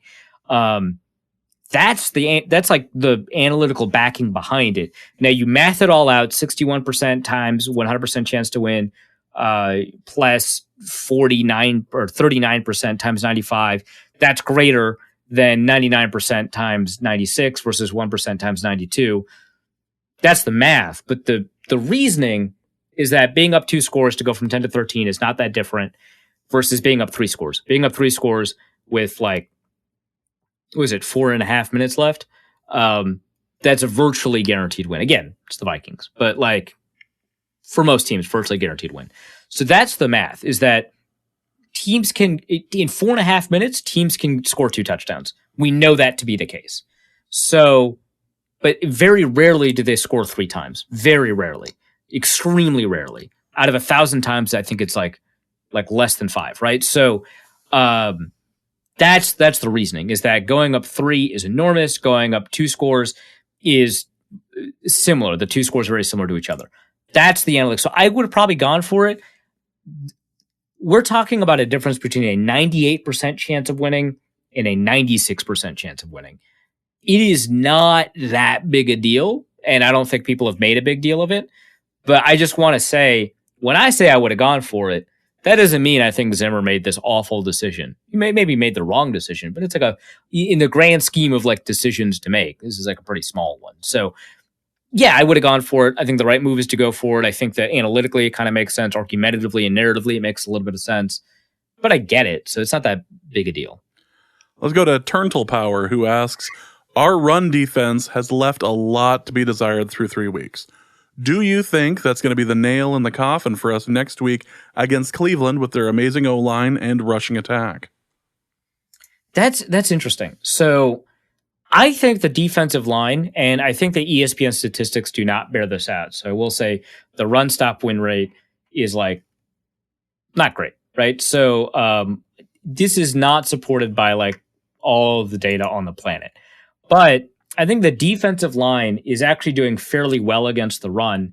It is like the defensive backs and the linebackers who are not tackling well when it comes to that. Now, obviously, in this game, the Seahawks are in a position where for the second half, they don't get that much opportunity to run the ball. They have to throw the ball because they're down a couple of scores. And so we don't actually see the volume totals, but we saw like the Chris Carson 30-yard run. And what happened there. And that was, I think, a mistake made by a defensive lineman that forced Eric Kendricks into an awkward position. So I don't want to blame Kendricks for that. But in the previous 2 games, you had a bunch of missed tackles from Nick Vigil. You had a couple of missed tackles from a pretty high rate of missed tackles from Eric Kendricks. And then Xavier Woods is like not tackling very well. We saw that. Bashad Breeland's not tackling very well. We saw that. And that's not just against receivers, it's against runners. So I think it's a missed tackle issue. I think in terms of beating the blocks or forcing runners into lanes that they don't want to run into, I think the Vikings are actually doing fine. But in terms of that final step and turning that into a win, that's not. Like the 30-yard run against Carson, that was, I think, Weatherly losing his blocking, getting blocked inside. So that's not what I'm describing. But for most of the Vikings are ranked 25th in rush defense EPA, right? So they're clearly struggling in run defense. I think that's mostly a missed tackle problem. I think that's something that'll be cleaned up. I don't know that Xavier Woods will ever be like a good tackler. I don't know that Nick Vigil will ever be a good tackler, but I expect the missed tackles to go down as the season wears on. Let's go to Alex, who asks, how many games in a row would Madison have to play well, or play as well as he did on Sunday, to make the Vikings feel comfortable moving on from Dalvin? Boy, you'd really have to look in like 16, maybe 20, and so Dalvin would have to be hurt. Right. Yeah, exactly. That's exactly it. The problem is the more games Madison plays, the higher your concern is for Dalvin's health. And that plays a role, right? Like you can't have a universe where Madison plays enough games to earn the faith of the Vikings to also have a universe where Dalvin feels healthy enough to commit to, right?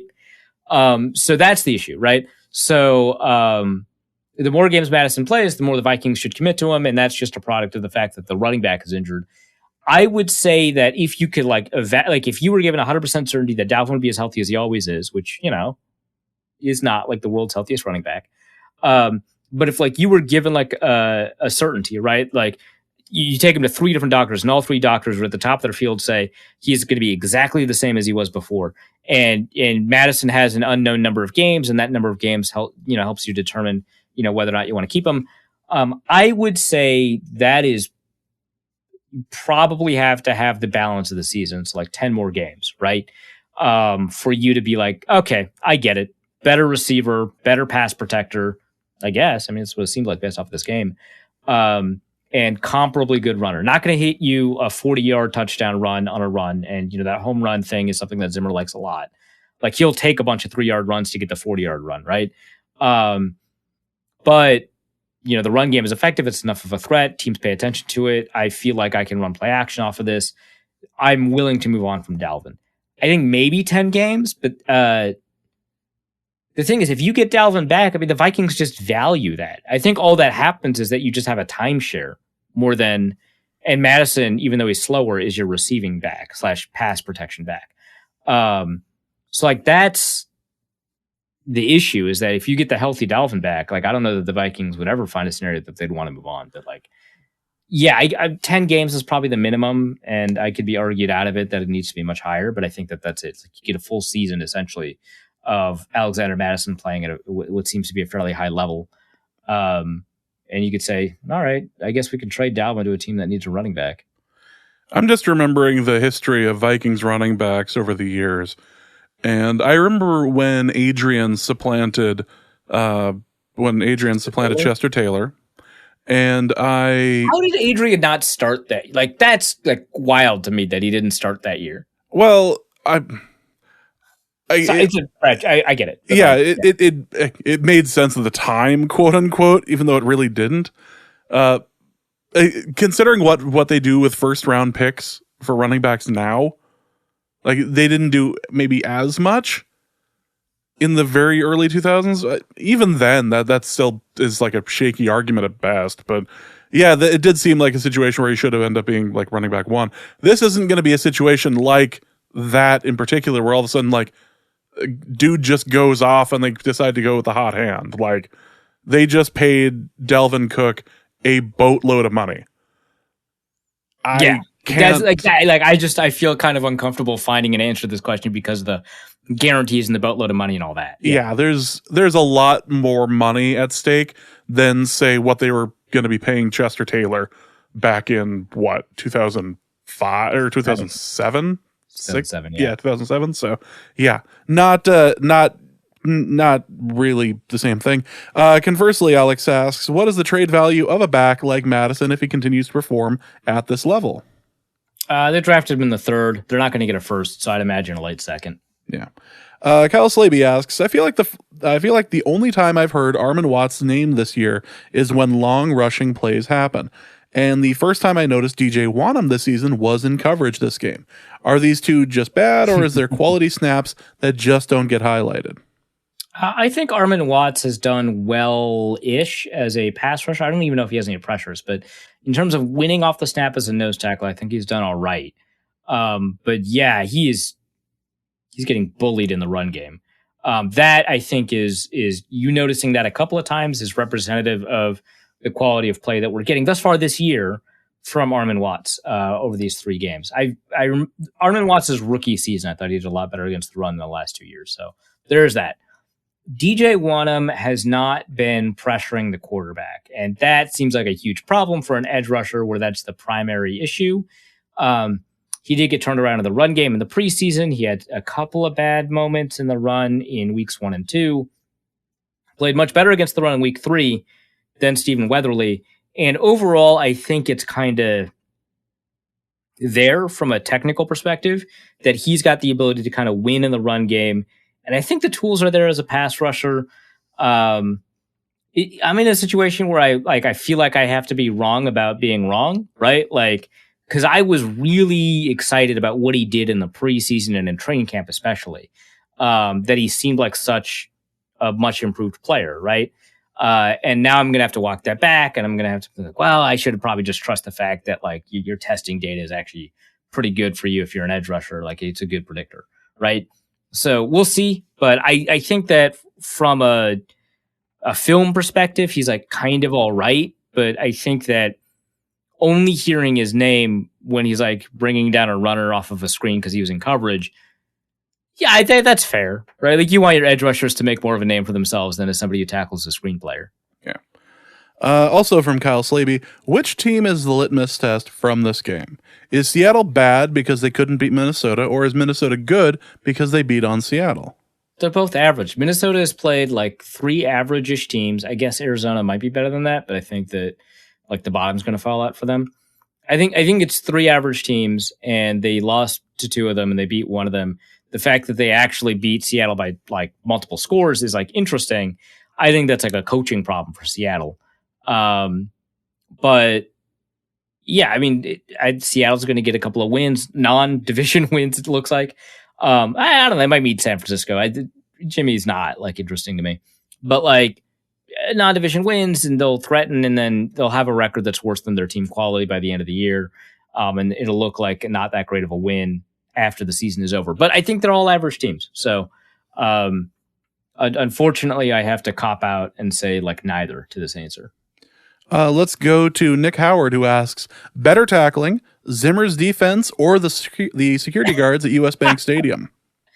Okay, I think that fan, the athleticism difference between like Chris Carson and Alex Collins versus like Nick Vigil, Eric Hendricks, that athleticism difference is very small. The athleticism difference between this like very clearly drunk fan and the security is like very large. So it's not like fair. Like the dude like somersaulted halfway through, lost his hat, and found his footing even though he was drunk. Like that's like he's clearly a little bit more coordinated even though he's inebriated than the security guards. So there's that. 1. 2, that guy would be running today. Like he'd still be running around US Bank Stadium if he had not showboated to get into the end zone. Like let's make that clear too. So the fact that the security guard tackled the end worked out is more a product of like a Leon Lett type hubris than it is. What's a more modern reference to that? Deshaun Jackson, maybe? I don't know if people remember the Deshaun Jackson fumbles. Well, they should remember Deshaun Jackson getting it knocked out right before the end zone twice. And if you count college, 3 times. How do you not learn? It's why you're ran from a reef. It's why you're in college to learn. Yeah. Yeah, right. Yeah, it's why you're in college. But yeah, had he not showboated at the end, yeah, he'd still be running around. So I would say that the security guards had deceptively good tackling. That said, the Vikings were bad. So, I mean, right now you give it to the security guards, but that's more like damning with faint praise than it is, the security guards. And then they missed a couple of tackles on the way. So. Well, I mean, plus if you look at the tape, if you really grind this, in, they didn't wrap up either. This was more of a knock him out of bounds sort of thing. There wasn't like a full on wrap up. It was just more like, yeah, that's right. So kind of 6 of one, half a dozen of the other. Neither one of them are wrapping up. So just felt like it was important to just mention that. Let's go to Nolan Kaler's football corner question. For a Reefs football corner, which apparently is a thing. What are we asking about football in a corner? Why would you do that? Who has more trade value right now, Madison or Conklin? Conklin. Let's go to Bishop Sycamore alumnus, who asks, for a Reefs indecency corner. My word. Was the KJ crosser in the 4th pornography? Kirk stands in with pressure up the middle, anticipation throw, and a wide receiver 3 moving the chains. Just seemed gratuitous and gave me funny feelings inside. All right, so obscenity laws. Justice Potter Stewart has a very famous threshold for obscenity and obscenity laws. It's a very I know it when I see it, and I think the phrase is, I shall not today, I'm reading it. I shall not today attempt further to define the kinds of material I understand to be embraced within that shorthand description, quote, hardcore pornography, and perhaps I could never succeed in intelligibly doing so. But I know it when I see it. And the motion picture involved in this case is not that. And that's in Jacob Ellis versus Ohio. That's the Roth test. It was ruled not obscene. So in this case, we've got to go with the know it when I see it standard for obscenity and pornography. I would argue that it was, I guess, especially based off of your reaction to it. So it was less art house film and more pornography. The thing that got me, and that I wanted to bring up at a presser, but I didn't know how to do it in a way that didn't feel weird, was that it reminded me of Case Keenum, right? Which is, I guess, is how I described it when I was doing the Kirk bit earlier. Was that Keenum would just like fling it to where he thought Adam Thielen or Stephon Diggs were going to be, and he was right, and he couldn't see it, and he was on the ground by the end of it. That's kind of what it reminded me of, and I've never had reason to compare Kirk Cousins to Case Keenum, except to point out that the Vikings were better in 2017 than they were in 2018 because they expected the 2017 defense to be paired with the 2018 offense. Well, let's go to our next question, which is from Tommy Gunn, who asks, at what point did you break out the optimism shotgun, and how long after the game did it take to put it back? Oh, that's a question for you, right? That is a question for James's optimism shotgun corner. And in order to break the glass, right around the end of the third quarter, early fourth, was when I started to look at that box pretty hard, because there were some people making some pretty interesting claims, including my co-host here, that the Vikings might actually pull this off. I didn't say the Vikings were going to do it. I was like, the Vikings might do it, ? And that was your defense before the show. So, yep. It was like tap, tap, tap. Remember, the glass is here, folks. So when did you move away from the glass then? Boy, it took a couple minutes after the game was over for me to like accept the fact the Vikings won. So there were a couple of minutes after the game where I was at risk of getting shot. Well, is what you're saying. For being optimistic about a one game. So they're especially, so we have the Hell League in our Norse Code League. A stat correction that makes the Vikings lose. And there have been a lot of stat corrections on defense because I'm convinced I have broken Yahoo's ability to figure out what they're supposed to like be giving us for defensive points. It has swung games. And you've been winning on Monday night and you wake up on Tuesday morning and you lost. So I'm just saying I just needed to make sure that all the votes were in before I put the shotgun back. All I'm saying. I did not want a stat correction to cause a problem. In All Quiet on the Western Front, I think in both the book and the movie, the main, spoiler alert for like a novel from like 1920, the main character at the very end of the novel gets sniped. He gets shot in the head. It's about World War I, by the way. He gets sniped and he just dies. And it's revealed that the war was over by the time he got shot. They had signed an armistice like weeks before, but the word hadn't reached that area of the front, right? And so the title "All Quiet on the Western Front" refers to like the letter or the description of what was occurring as forces were withdrawing. All is quiet on the Western Front. And meanwhile, people are still getting, like, just occasionally just dying. So this is like that. It's like the war's over. James still shoots me. And it gets, like, it becomes part of, like, a literary masterpiece, like, 10 years later. That I tragically got shot for celebrating a win. You know what? I'm totally fine with that. It's kind of an older school version of going viral. We can make this work. Let's go to Martin, who asks, I am sending you this email all the way from the other side of the Atlantic Ocean. I had a little discussion with a fellow Norwegian Viking over a meal of rakfisk. And even just saying it made my throat go, no. So I looked, because in the upper Midwest, we are more familiar with lutefisk, which my understanding is that it is more popular in the upper Midwest of the United States than it is in Norway. Right? Like, that's my understanding, right? And for people who are, like, not from around here, lutefisk is, like, a form of preservation for fish, usually cod, where it's, like, dried out and then soaked in lye, right? And, like, fermentation's, like, the wrong word, but it's the word that, people use for it. But that preservation method results in technically edible fish for a long period of time that smells absolutely awful. So we And both looked up. doesn't taste much better either. I don't know if you've had. I forget if you've actually had it. I did, but it was in North Dakota, not in Minnesota. Well, there's not that much of a difference. No, I know. I'm just saying, like, people associate it with Minnesota, and technically, I've never had it in Minnesota. Gotcha.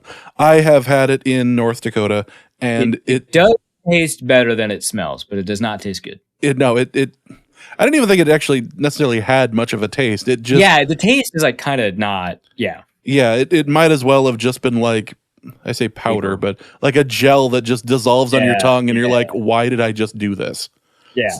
If you're looking for a taste, it's the exact opposite of the one chip challenge. That's a good way to put it. Which I still have to have Sam X from try because he lost the bet at the very end days of the football machine. But we looked up Rockfisk like independently of each other, trying to see if it was like lutefisk. My understanding is that they don't use lye, but there is a form of preservation that does something very similar to what lye does, and it's not dried out beforehand. So it's like salted and cured in some way, but it also smells a lot, I guess. I tried to look up the difference between the two. I found an interview with a Norwegian chef who was like, yeah, I don't like rockfisk. I like lutefisk more. And I was just like, well, I can't trust any of this. So. Yeah, I'm sorry. I have to stop listening to you. That's just all there is to it. Let's go to his actual question. He says, do you think the offense is forced to be more balanced / less predictable when missing superstars like Dalvin? Even if Madison had a good day against the Seahawks, it seems to me like Kirk uses receivers and Conklin more than usual. I mean, my understanding is that the game plan did have a lot of what they were doing already in it. Like, because when we asked after the game, like, what about this, that? They were like, yeah, we saw this kind of available to us in the game plan and we took it and it just kept working. So we kept doing it. So I don't know, but I think that kind of based off the Simpsons paradox thing I said earlier, or Ewing theory or whatever, right? I think there's an argument to be made until I see a stronger like underpinning for that argument besides like this theoretical one. It probably isn't the case that they're forcing themselves to be less predictable when the first play of the game was a Madison run. Madison carried the ball like 29 times or something like that. Like it wasn't like, I think it was 26 times, but it wasn't like a low carry amount for him. So, and mind you, they're like up 2 scores in the fourth. Obviously they're going to run the ball, but like, I think that we probably would have seen something similar with Dalvin. So let's get to this next question. We had like 15 versions of this that were asked.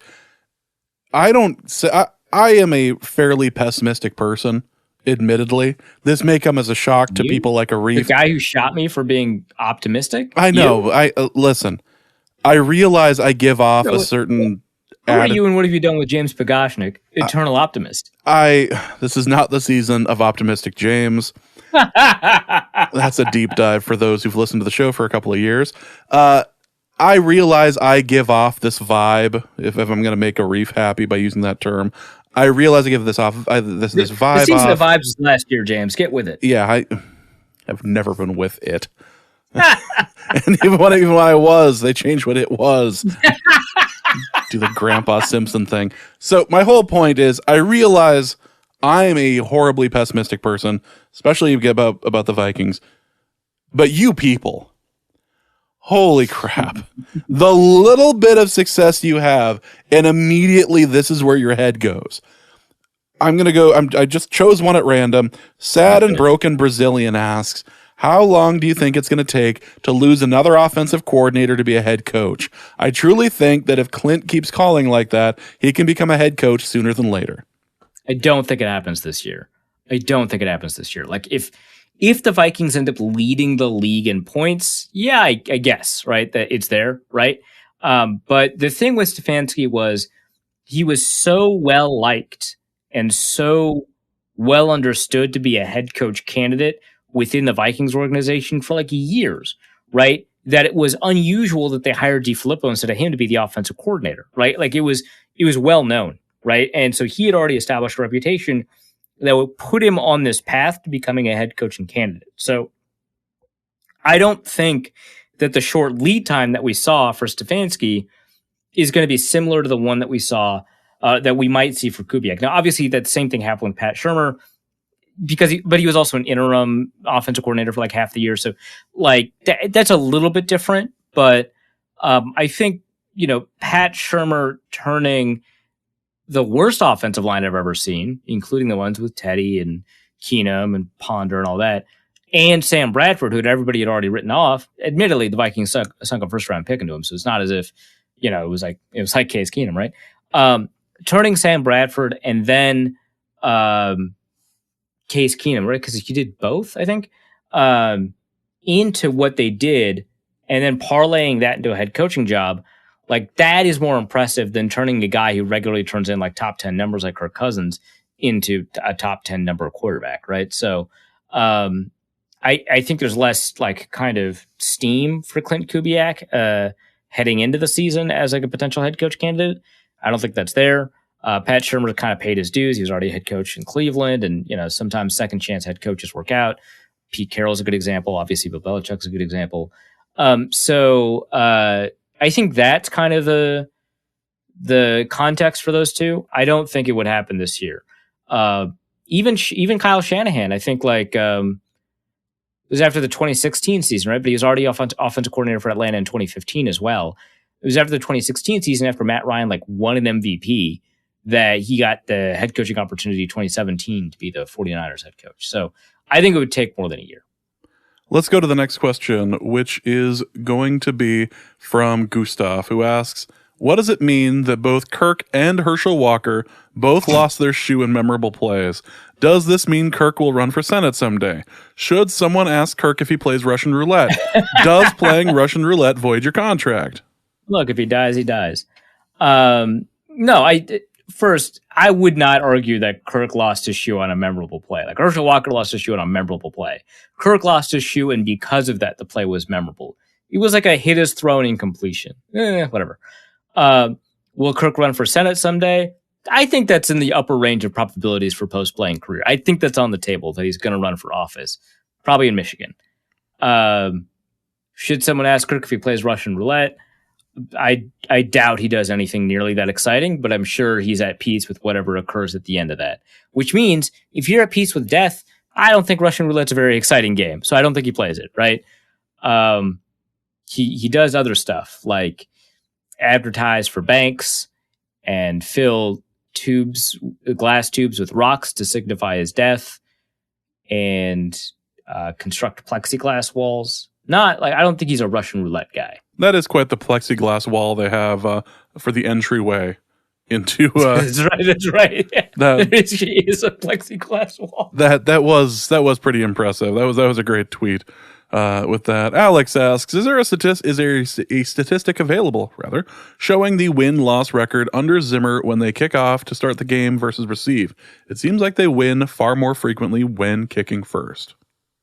All right, so they have 35 wins when kicking off and 31 wins when receiving. So, hey, maybe there's something there. They just have fewer instances where they receive. Their win percentage when receiving the kickoff is 58.5% in the Zimmer era, and it is 55.5%, including a tie, when kicking off. So technically, the win percentage is higher when they receive by 3 percentage points. It is marginal. It does not matter.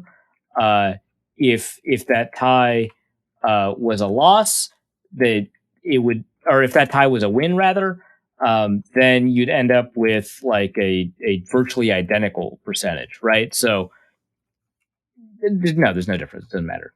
Don't worry about it. All that for just a no difference, huh? Yeah, I spent a lot of time trying to figure out how to research this before the show, and so I required that this question be in it to validate my research. But the answer is that it doesn't matter. Yeah. Beef Brewski asks, for Arif's takes that are so hot they're like molten lava that would turn a person into a flaming skeleton in like 2 seconds, and then that skeleton would scare children who would run screaming, a fire skeleton! Corner. What hot take are you buying? KC is bad or Cincinnati is good? I'm not buying the KC is bad take. You got Patrick Mahomes. It's hard to be bad. Obviously, that defense needs a lot of work. So I guess that means I'm buying the Cincinnati is good hot take. And at least I get to watch Jamar Chase. Like, as I'm burning through this take, I get to watch Jamar Chase. So there is that. Plus, the better Cincinnati is, the better the Vikings look, I guess, for forcing a tie game against them. I mean, they lost, but they tied too, also, in addition to the loss. Well, there is that. DJ asks, for James's kick in the eye corner, would you rather lose a game by missing a game-winning field goal or by your opponent making a game-winning field goal? I've got my answer, but this question is for you. Well, I feel like he's missing part of it here. Not just making a game-winning field goal, making a game-winning record-setting field goal. DJ is from Michigan and is a Lions fan, and it crushed him to watch that kick go in because there was some optimism. There were some optimism texts coming over to me during that game. You're kidding. And Lions fans will latch on to anything. I wasn't convinced the Vikings won until like minutes afterwards. This is Justin Tucker. Like, I guess he had already missed a kick in the game. This is Justin Tucker. This is the best kicker in the history of football. Well, all of a sudden, the Lions are not terrible this year.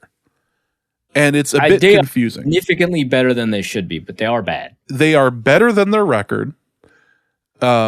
That said, they're not that much better than their record. I guess that would have to be true if it takes a game-winning, record-setting field goal to lose. So, yeah, they would necessarily be better than their record. Yeah, I guess.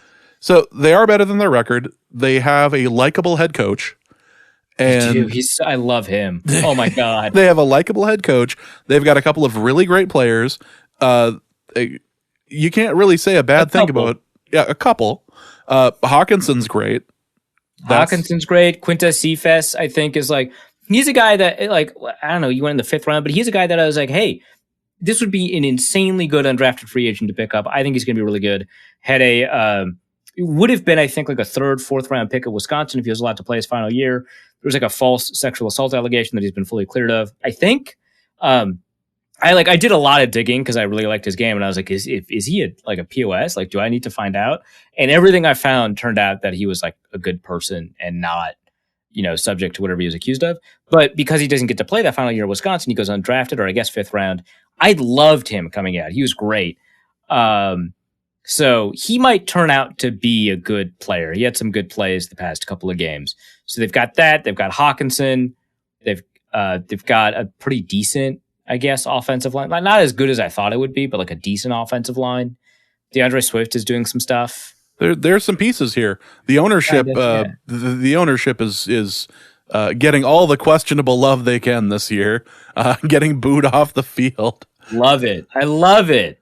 So there's, but again, Lions fans are latching on to whatever they can, and for a moment, this looked much more like a win than the 49ers lead over the Packers on Sunday night. Oh my God. You didn't see the body, did you? That's how I was looking at the 49ers 1-point lead. It's like you didn't see the body of the killer, did you? No. Killer's still alive. Exactly. Yeah. Killer's still alive. You didn't check on the body. You immediately went over to your friend. No, that's not how this works. Now you get to die. When the analytics guys and the football guys fight on the timeline, more recently nowadays, I find myself kind of aligning in the direction of the football guys, which is a little weird given the background of the podcast and the background of me, becoming a Vikings writer as I grew up on the analytics side of it, right? And the analytics guys were like, dog, you left 12 seconds on the game on a running clock when you when you snapped the ball in the final play to get that touchdown that put you ahead. Like, you should have let the clock run. And the football guys are like, dude, it's a touchdown. Take it. I'm not going to try and game out the final seconds, 30 seconds. How about you defend a pass? How about you defend in the final 37 seconds? And it's like, dude, I get what you're saying, but it's the football guys who are always talking about how good Aaron Rodgers is in these situations. Why wouldn't the football guys want you to take 12 seconds away from the best quarterback in the history? Like, come on. Like, why are you like? I saw so many people be like, "Why are you worried about those 12 seconds?" Because they lost. That's why. Like, why else would I be worried? We knew this going in that they needed to drain the clock. You said, did you see the body of the killer? Right? Like, we knew, right? As people were telling me about my Jimmy Garoppolo take, which is why there's no, like, is there a rule that he has to keep playing? Because he was playing a bad game until the final drive where he scores the touchdown. And I had some 49ers fans find the tweet and go, wow, I bet you can eat your words now that he scored the game-winning touchdown. And it's a game-winning dog. There's 37 seconds left. I've seen this play before. Yeah. I've got season tickets to this play. we have seen this has happened more times than there has been Halloween sequels at this point. And that's 40 years in. Like, this is ridiculous. So, to answer your question, would I rather lose a game by missing a game-winning field goal or by my opponent making a game-winning, record-breaking field goal? Record-breaking. Yeah, it's the latter, even if it has to doink to go in. I would. Okay, so first of all, that kick ruled. So the press box, all of us had arrived to the Seahawks Vikings game by then, and we were like, there's a bunch of TVs, and they all had the game on, and so we're all lined up at various parts of the eating area, the dining area, watching this, and we're all like watching this record-breaking attempt, and like these are some cynical people, because first of all, they've been covering sports for like 40 years, a lot of them, right? And they've seen a lot of like crazy stuff happen in sports, and they've seen records get broken and stuff like that. And on top of that, they've watched a lot of Vikings games. So just people who are just like geared towards being unimpressed, plus a market that rewards them for being unimpressed, a market that has rewarded them for being pessimistic, right? So they've been baked into this cynical sports don't really contain all that much magic. And all of us watched it and lost our minds when Justin Tucker made that kick. It was awesome. So I'll say that. And it's cool to see it, even if you're on the losing end. My second thing is, even if it's not a record-breaking kick, right? I would still much rather lose by my opponent making a game-winning field goal than by missing a game-winning field goal. Because I am so used to like, obviously I'm used to both happening because it's the Vikings, but like 85% of kicks go in. I've bought the loss by the time the kicker lines up, even if I've never watched a Vikings game. Right, I've bought the loss of my opponent lining up to kick for a game-winning field goal because like 85% of kicks go in. I'm used to kicks going in, so I've already accepted it. Whereas if your own kicker is lining up to kick a field goal, you're likely to make it and then you miss it. That hurts way more than knowing they're likely to make it and then making it. Like, it's just, these are not equal at all to me. No. And then on top of that, you add the Vikings stuff. I would much rather have the peace of mind knowing that, you know, kickers against the Vikings are like 1,000% to make it. And just being like, they're in field goal range. This game's over. I'm going to emotionally prepare for it. Versus I've seen some Vikings kickers make some game win. I've seen Blair Walsh, you know, make a game winner against the Jaguars. I saw Greg Joseph make a game tying kick in the clutch. I've seen it happen before, right? I'm maybe this is different. Maybe they'll make it, right? And then have that ripped away versus they're in field goal range. I'm done. I'm peace. Like, I'd much rather my opponent make the game-winning field goal. Yeah, it's rough. And I was trying to remember if the 2009 Ravens game, I'm just trying to remember missed kicks to end games. I'm just trying to remember if that was a Vikings made it or if a Ravens missed it.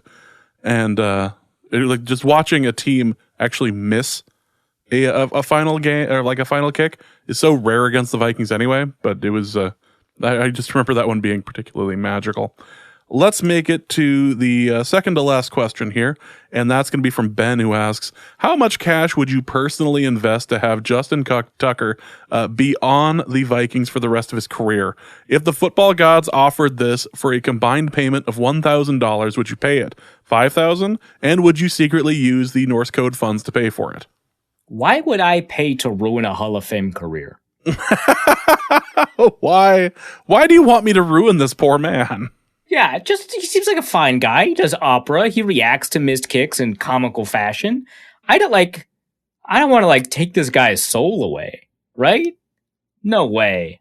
No way am I going to pay to see that kind of misery inflicted on somebody who, by all accounts, is like a pretty stand-up dude. Yeah. Like, no, $0 because I want Justin Tucker to go into the Hall of Fame. Yeah, pretty much. Don from Ohio finishes off today with, as I stated yesterday, the only reason the Vikings won is because I am in Hawaii. However, I am leaving tomorrow, and this will jeopardize the rest of the Viking season. What will Norse Code do to help out this very important Vikings cause? Very clever, Don. Trying to go fund me to get you to stay in Hawaii. Come on. Yeah, you're going to get all sorts of blizzards in Ohio this year, and it's going to be your own damn fault. Yep. I mean, we could technically use the Norse Code funds to pay for this, but I feel like, again, much like the don't want to ruin the Hall of Fame career thing, I don't want to make it so Don's no longer acclimated to snow and cold and everything. So that's true. We wouldn't want to do that to Don. That no, would be cool to keep him in Hawaii. Boy, he would just miss all that shoveling and snow blowing and everything. Yeah, nice. Yeah, and building up the back muscles too. I mean, just like you don't want to atrophy. Nope, you absolutely do not.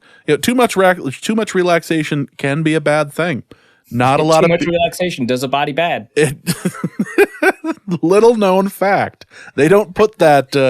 They don't put that on the posters, but you got to be wary of too much relaxation. So yeah, and too many pretty common problem.